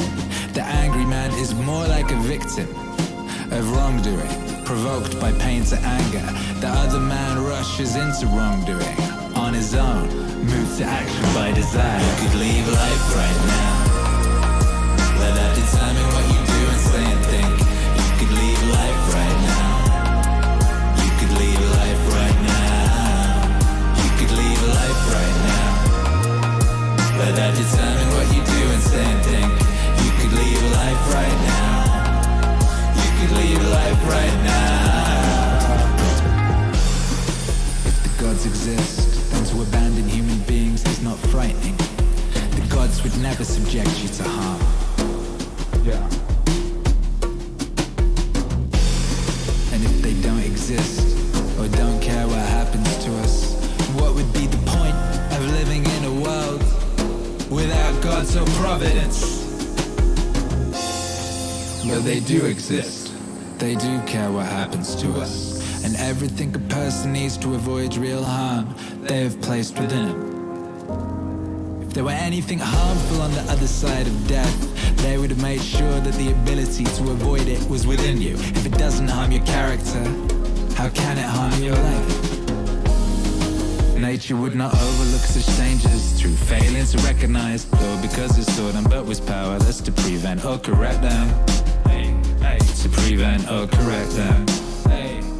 Nor would it ever through inability or incompetence. Make such a mistake as to let good and bad things happen indiscriminately to good and bad alike. Good and bad alike.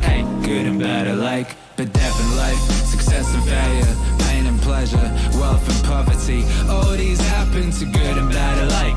Good and bad alike. Good and bad alike. Good and bad alike. But death and life, success and failure, pain and pleasure, all these happen to good and bad alike. And they ain't even noble nor shameful, and hence they're neither good nor bad. You could leave life right now. Let that determine what you do and say and think. You could leave life right now. You could leave life right now. You could leave life right now. Let that determine what you do and say and think. You could leave life right now. You could leave life right now. Yeah. Major League Facts. Godspeed to SATOSHI. Thank you for everything. You epic being.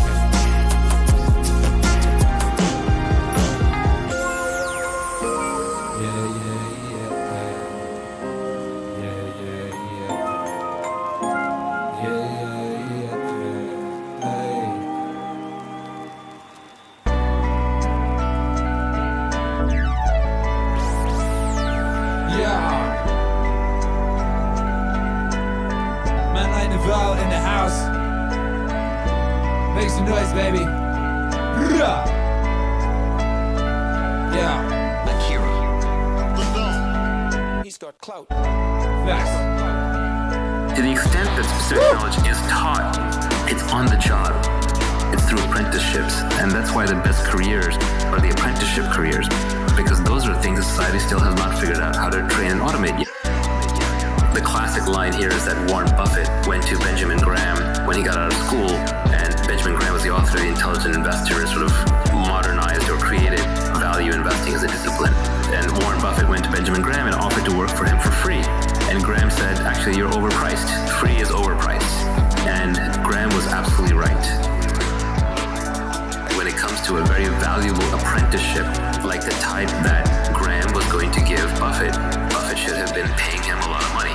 And that right there tells you that those are skills worth knowing. Specific knowledge also tends to be technical and creative.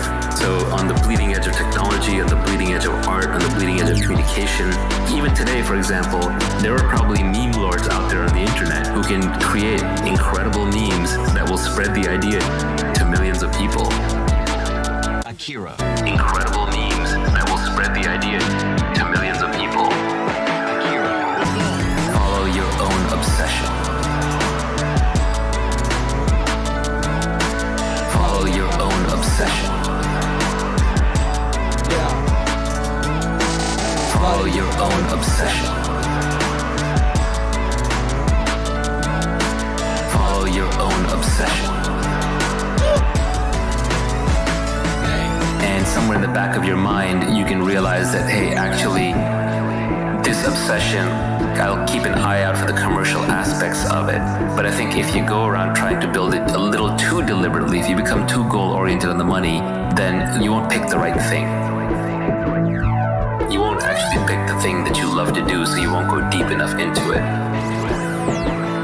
But I think it's important that one not start assembling things too deliberately. Because you do want to pick things where you are a natural. Everyone is a natural at something. We're all familiar with that phrase, unnatural. Oh, this person's a natural at meeting men or women. This person's a natural socialite. This person's a natural programmer. This person's a natural reader. So, whatever you are a natural at, you want to double down on that. And then there are probably multiple things you're natural at, because personalities and humans are very complex.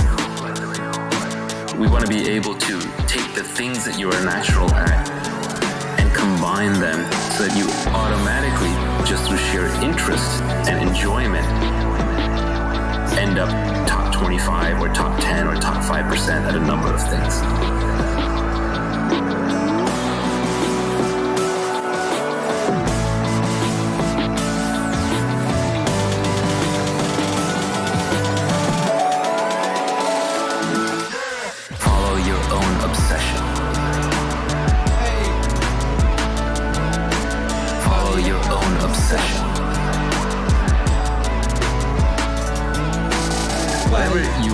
natural at. You want to double down on that. Follow your own obsession. Follow your own obsession. Whatever you are a natural at, you want to double down on that. Whatever you are a natural at, you want to double down on that. Follow your own obsession. Follow your own obsession. Whatever you are a natural at, you want to double down on that. You wanna double down on that. Whatever you're a natural at, you wanna double down on that. You wanna double down on that. Whatever you're a natural at, you wanna double down on that.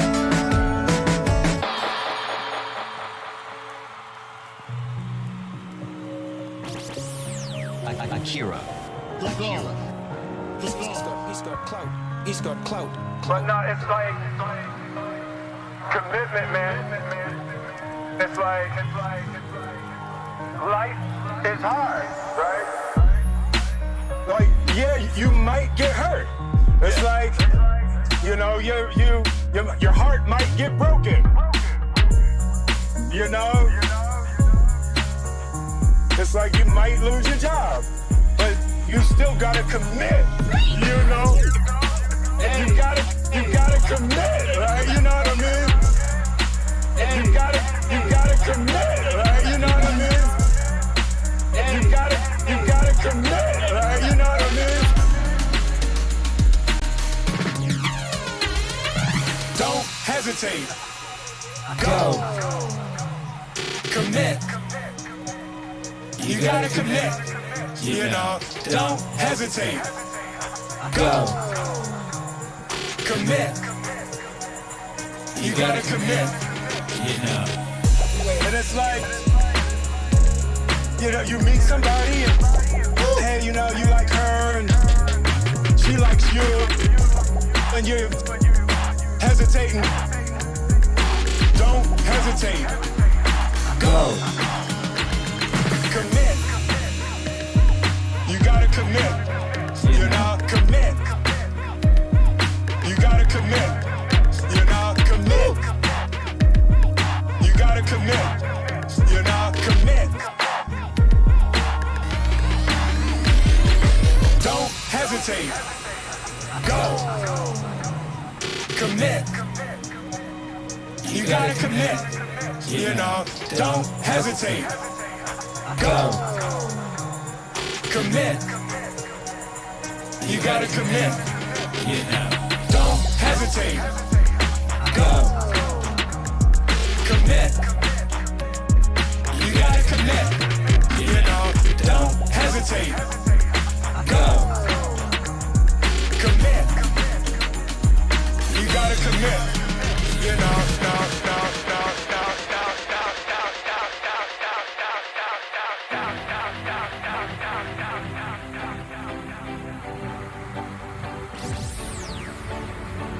Akira. The Don. He's got clout. You know the old question. If a tree crashes in a forest, and there is nobody around to hear it, is there a noise? This question has been discussed in many futile ways. But noise, basically, is a state of affairs that requires an eardrum and an audio nervous system behind the eardrum. When the tree falls, it makes the air vibrate. If there is anywhere around an ear with the appropriate nervous system, there will be a noise. Because noise is a relationship between motion in the air and ears. If there is not any ear around, there won't be any noise, although there will be vibration in the air. And if there is some instrument around, such as a microphone attached to a tape recorder, there will be noise. There will be a vibration. There will be light.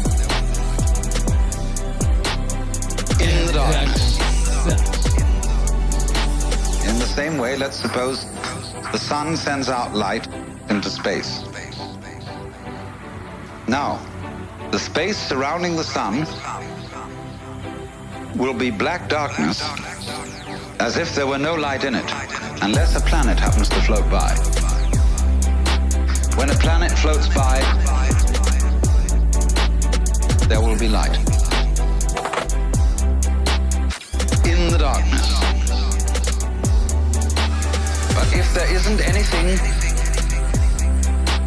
to relate to the sun in that way, then comes no light.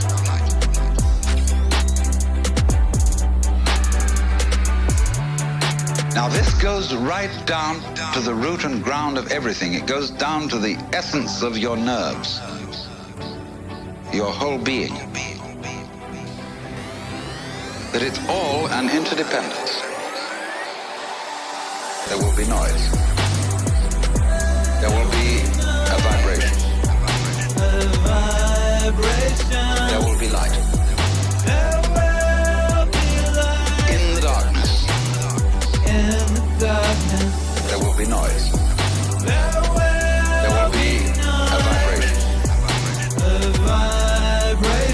There will be light. In the darkness. And that, and that, and that, and that, and that, and that, and that, and that, and that, and that, and that.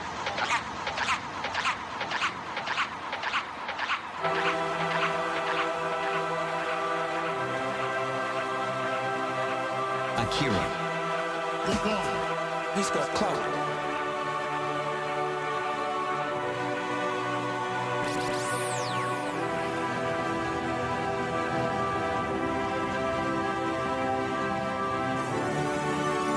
That's a very scary situation when you are on one side of the door and your mind is racing because on the other side of that door, it could be no one. It could be 4 guys with 4 AK-47s. That door you're about to open could be booby-trapped. So once you open it, boom, your legs are gone. There's 1,000 things you think about when you're the first guy, second guy, third guy, getting ready to go in a room and flood it. And that's why I talk about the warrior mentality. And that's why so many people are lost when I start talking. You have the right. You're lucky that you don't have to think like warriors think. You're very privileged. I chose this world to be a warrior. To be a warrior. To be a warrior. I chose this world to be a warrior. And I would choose it again if I came back to this world. The mentality of a warrior is very different than normal mentality. You must be that person on that door, get ready to open it, thinking to yourself, if I die, so be it. The only way you can go in that door is knowing there's a great chance you're gonna die. Like being a SEAL, you train with live ammo. You jump out of an airplane. Everything you do, you could die. To be a warrior, why people don't understand me, I'm glad you don't understand me. Merry Christmas, good on you. Because being a warrior takes a whole different mindset. A whole different mindset to know that there's a great chance I may not be in the military. I was in for 21 years. I'm lucky. I'm very lucky that I'm alive, able to talk to you, able to still run. But when you sign up on that dotted line to be a SEAL, your mentality changes. I may not live. You gotta accept that. And that's the mentality you have. And that's what makes you a warrior. If you're scared to die, you're a bad warrior.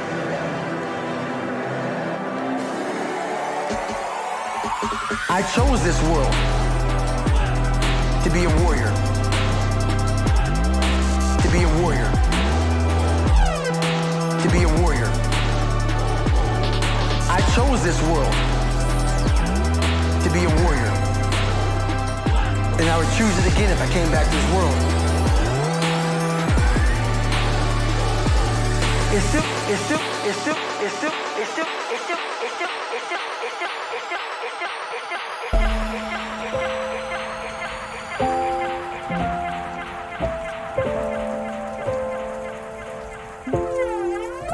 Akira The Don.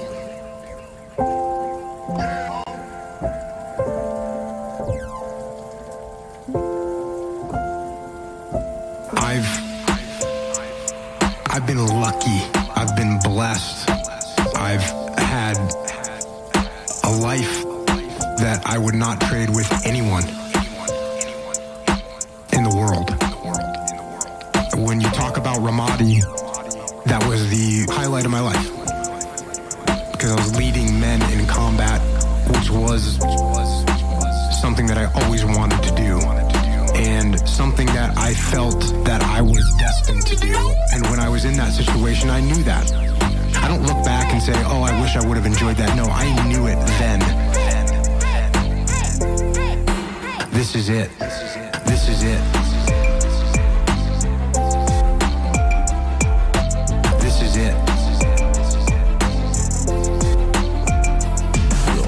This is what you have been waiting for your whole life and what you really have been preparing for your whole life. And I was lucky to be there, and I was lucky to have incredible guys to work with. I was lucky enough to have guys that were so brave and so dedicated. I will use the word fear, have fear, but that they overcame it all the time.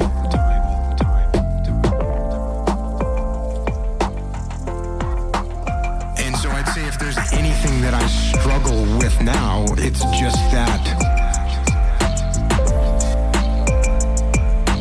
Does anything else matter? And the answer is no. The answer is no. Nothing else matters. Nothing else is close. And so you have to deal with that. This is it. This is it. This is it. This is it.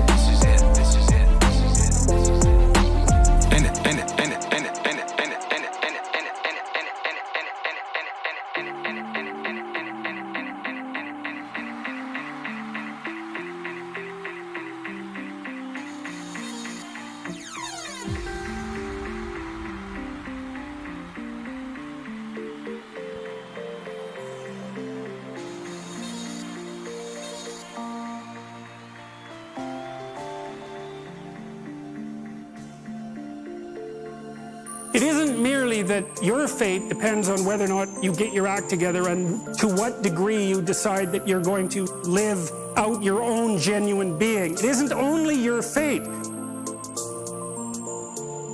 It's the fate of everyone that you're networked with.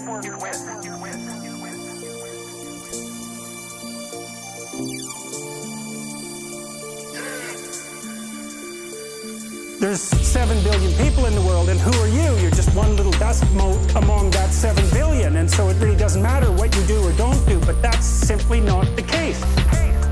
It's the wrong model, because you're at the center of a network. You're a node in a network. You're a node in a network. You're a node in a network.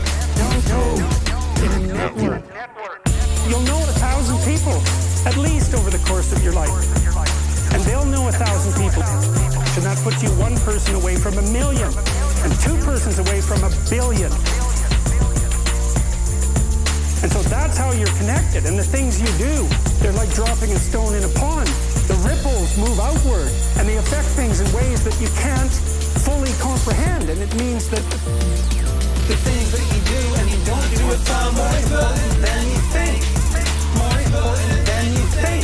Far more important than you think. The things that you do and you don't do are far more important than you think. The terror of realizing that is that it actually starts to matter what you do. And you might say, well, that's better than living a meaningless existence. It's better for it to matter. But I mean, if you really ask yourself, would you be so sure? The things that you do and you don't do are far more important than you think. More important than you think. Far more important than you think. The things that you do and you don't do are far more important than you think. You have the choice. I can live with no responsibility whatsoever. The price I pay is that nothing matters. Or I can reverse it and everything matters. But I have to take the responsibility that's associated with that. It's not so obvious to me that people would take the meaningful path. You know, when you say, well, nihilists suffer dreadfully because there's no meaning in their life and they still suffer. Yeah, but the advantage is they have no responsibility. So that's the payoff, and I actually think that's the motivation. Say, well, I can't help being nihilistic. All my belief systems have collapsed. It's like, yeah, maybe. Maybe you've just allowed them to collapse because it's a hell of a lot easier than acting them out. And the price you pay is some meaningless suffering. But you can always whine about that, and people will feel sorry for you. And you have the option of taking the pathway of the martyr. So that's a pretty good deal, all things considered. Especially when the alternative is to bear your burden properly and to live forthrightly in the world. If you live a pathological life, you pathologize your society. And if enough people do that, then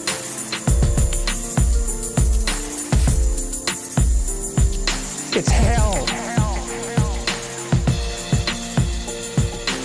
Really.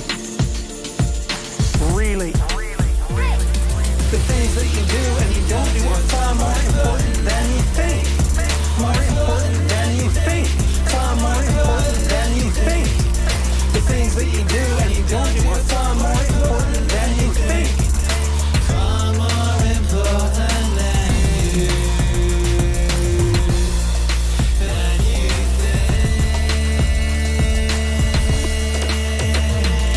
The things that you do and you don't do are far more important than you think. More important than you think. Far more important than you think. The things that you do and you don't do are far more important than you think. Far more important than you think. And you can read the Gulag Archipelago and you'll see exactly what hell is like. And then you can decide if that's a place you'd like to visit, or even more importantly, if it's a place you'd like to visit and take all your family and friends. Because that's what happened in the 20th century.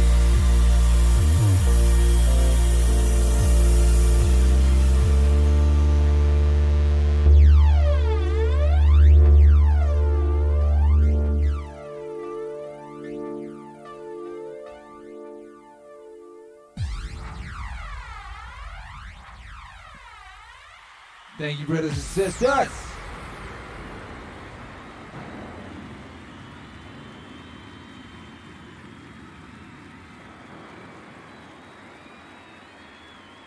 Yeah, nice one. Nice and got that nice yourself, Ellie. Yeah. That was a little Meaningwave live set. There is meaning in today. There is meaning in today. Thank you, Diverting Tales, for picking those songs. That was a dope little selection, dope little vibe. There is meaning in today, and that's facts, baby. You know, and that's why we're here on the Meaning Stream on a daily basis, every day, 6 p.m. PST, because there is meaning in today, and that's what we look for every day. You know, whatever is going on, you know, I talk often about the club. When I was DJing in the club, and sometimes you could feel some energy coming in the room. You know, there was a dickhead in the place. You gotta counteract that energy. You gotta regulate those vibes. You know what I mean? Sometimes you wake up in this world, and in the club of this world, you wake up in the nightclub of this world, and there's a dickhead in the place. You gotta regulate those vibes. You know what I mean? That's what we try to do. And it's different ways of regulation. Sometimes, you know, sometimes like today, sometimes you just gotta read a letter that a great man wrote before he died. You know what I mean? That helps regulate the vibes in the correct fashion. You know, it may not be obvious at the time why that was the correct fashion, but it was the correct fashion. You trust me, baby, I'm a doctor. Shouts out to everybody locked in. Thank you, everyone who's been supporting. Bless Up Detail by Andrew. He says, Akira, did you ever go to Rock Cafe in Stourbridge back in the zeros? No, I did not go to Rock Cafe in Stourbridge, but Stourbridge is where my auntie Helena is from. That's where she lived. So I used to go to Stourbridge when I was a tiny little baby boy in the 80s. You know, we used to go to Stourbridge and play with my cousins. You know, so shouts out to Stourbridge all day long. What up, Abadonish says, thank you, Akira, for that moment. You showed us a side of you that you did not have to. We all know you're a loving, compassionate human, but thank you truly. Very powerful. Love and blessings. Yo, don't you go make me, like, leak from the face. You know, these eye holes. These shits get leaky sometimes. So don't you do that to me, my guy. I had enough of that already. But appreciate you. Thank you, Mike B. And thank you, Mr. Gamzerbad. Thank you, James Scunn, our unofficial sound guy. And thank you, X-Hammer, X13 Thor. Thank you, Detailed by Andrew. Thank you, Werdxp. Abaddonish, Trouble Charger, Werdxp. Detailed by Andrew again. God bless you all. God bless you guys. Abaddonish. He's getting a shout out from his brother, Detailed by Andrew. Just brotherly love out there in the chat. Shouts out to the chat. Shouts out to everyone locked in live. Shouts out to everyone on the replay. Shouts out to everyone on the podcast. Shouts out to everyone. Shouts out to the astronauts, you know. Let's check in on this campaign.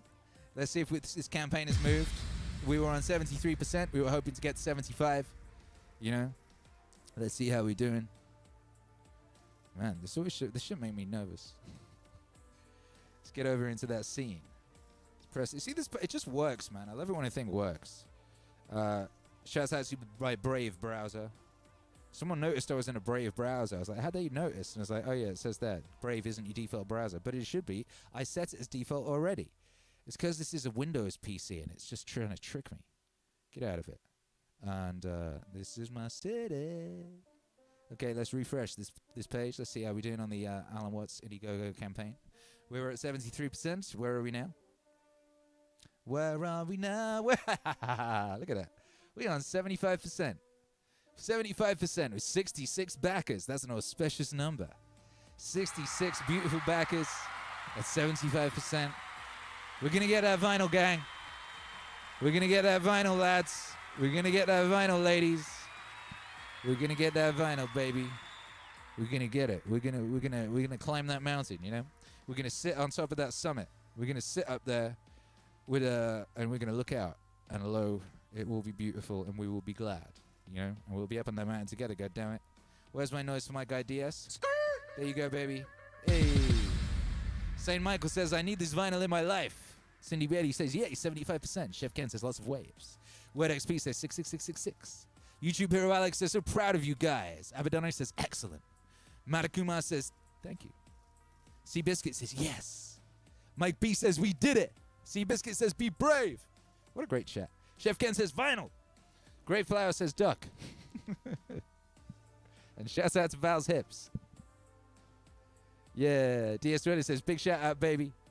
Spaghetti says, keep up the great work. Human Splaining says, damn, I missed today's stream. We'll catch you tomorrow. Damn, baby, you missed a good one. You can catch this one in the replay. I didn't play anybody's music that wasn't me today, so this one won't get yeeted. This one should not get blocked by the copyright gods, so you should be able to rewatch this one pretty quickly.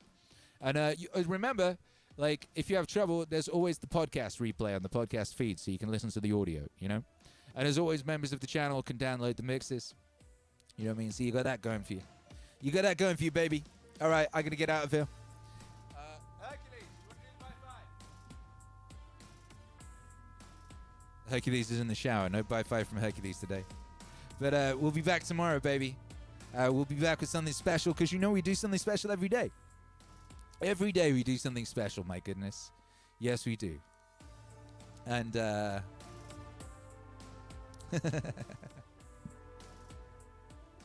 Abaddonish says, best chat, best DJ, best humans in the world. Down straight, baby. Wordxp says, what's up for tomorrow? You wait and see, baby. We'll get something cracking tomorrow. We always do. This is number 57. Tomorrow's 58. 58 days and nights of keeping it all right. You know? 57 days and nights. 58 days and nights tomorrow. Love and light to you and yours, DS2NS2. Bless you. Time for a prayer. Yes, it is. Yes, it is time for a prayer. You know? I would like to say thank you to the great ones that came before us. The giants on whose shoulders we stand. You know? I pray that...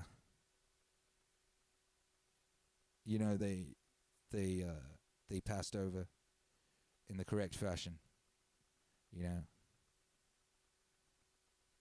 I pray that wherever those energies are, they're in the right place. You know, they're in the right place. And, thank you to the giants.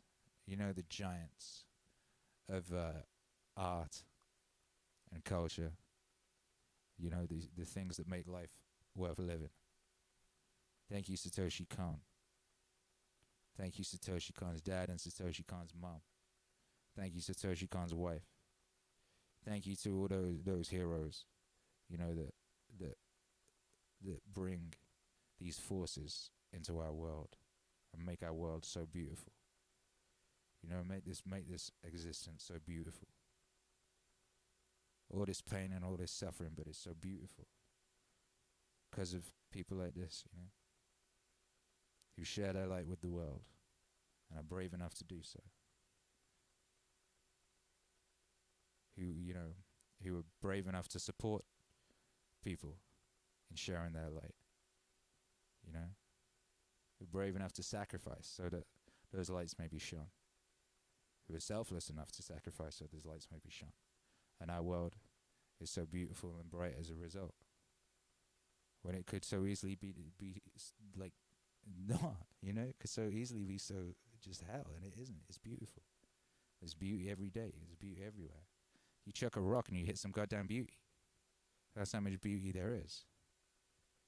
You know, Leonard Cohen says there's a crack in everything, and that's how the light gets in. You know, and Alan Moore, in that thing that was ripped off in that TV show, said, you know, if you ask me, the light's winning. You know, and I think that's the case, baby. The light's winning. So thank you. And you. And you, and you, and you, and you, and you, and especially you. This was the Meaning Stream, number 57. Amen. Yo. And you ever got it messed up, baby, if you've ever got it twisted, and you need to recontextualize, just go to your favorite search engine and search up Satoshi Kon death letter, and you will find that letter that you wrote. You can read that, and then you can step back into your life with a renewed appreciation and just an overwhelming, just an overwhelming feeling of beauty and glory and a gladness to be here right now at the peak of recorded human civilization. Damn, baby, what a time to be alive. I'll see you all tomorrow. Sweet dreams and God bless. By fire. By fire.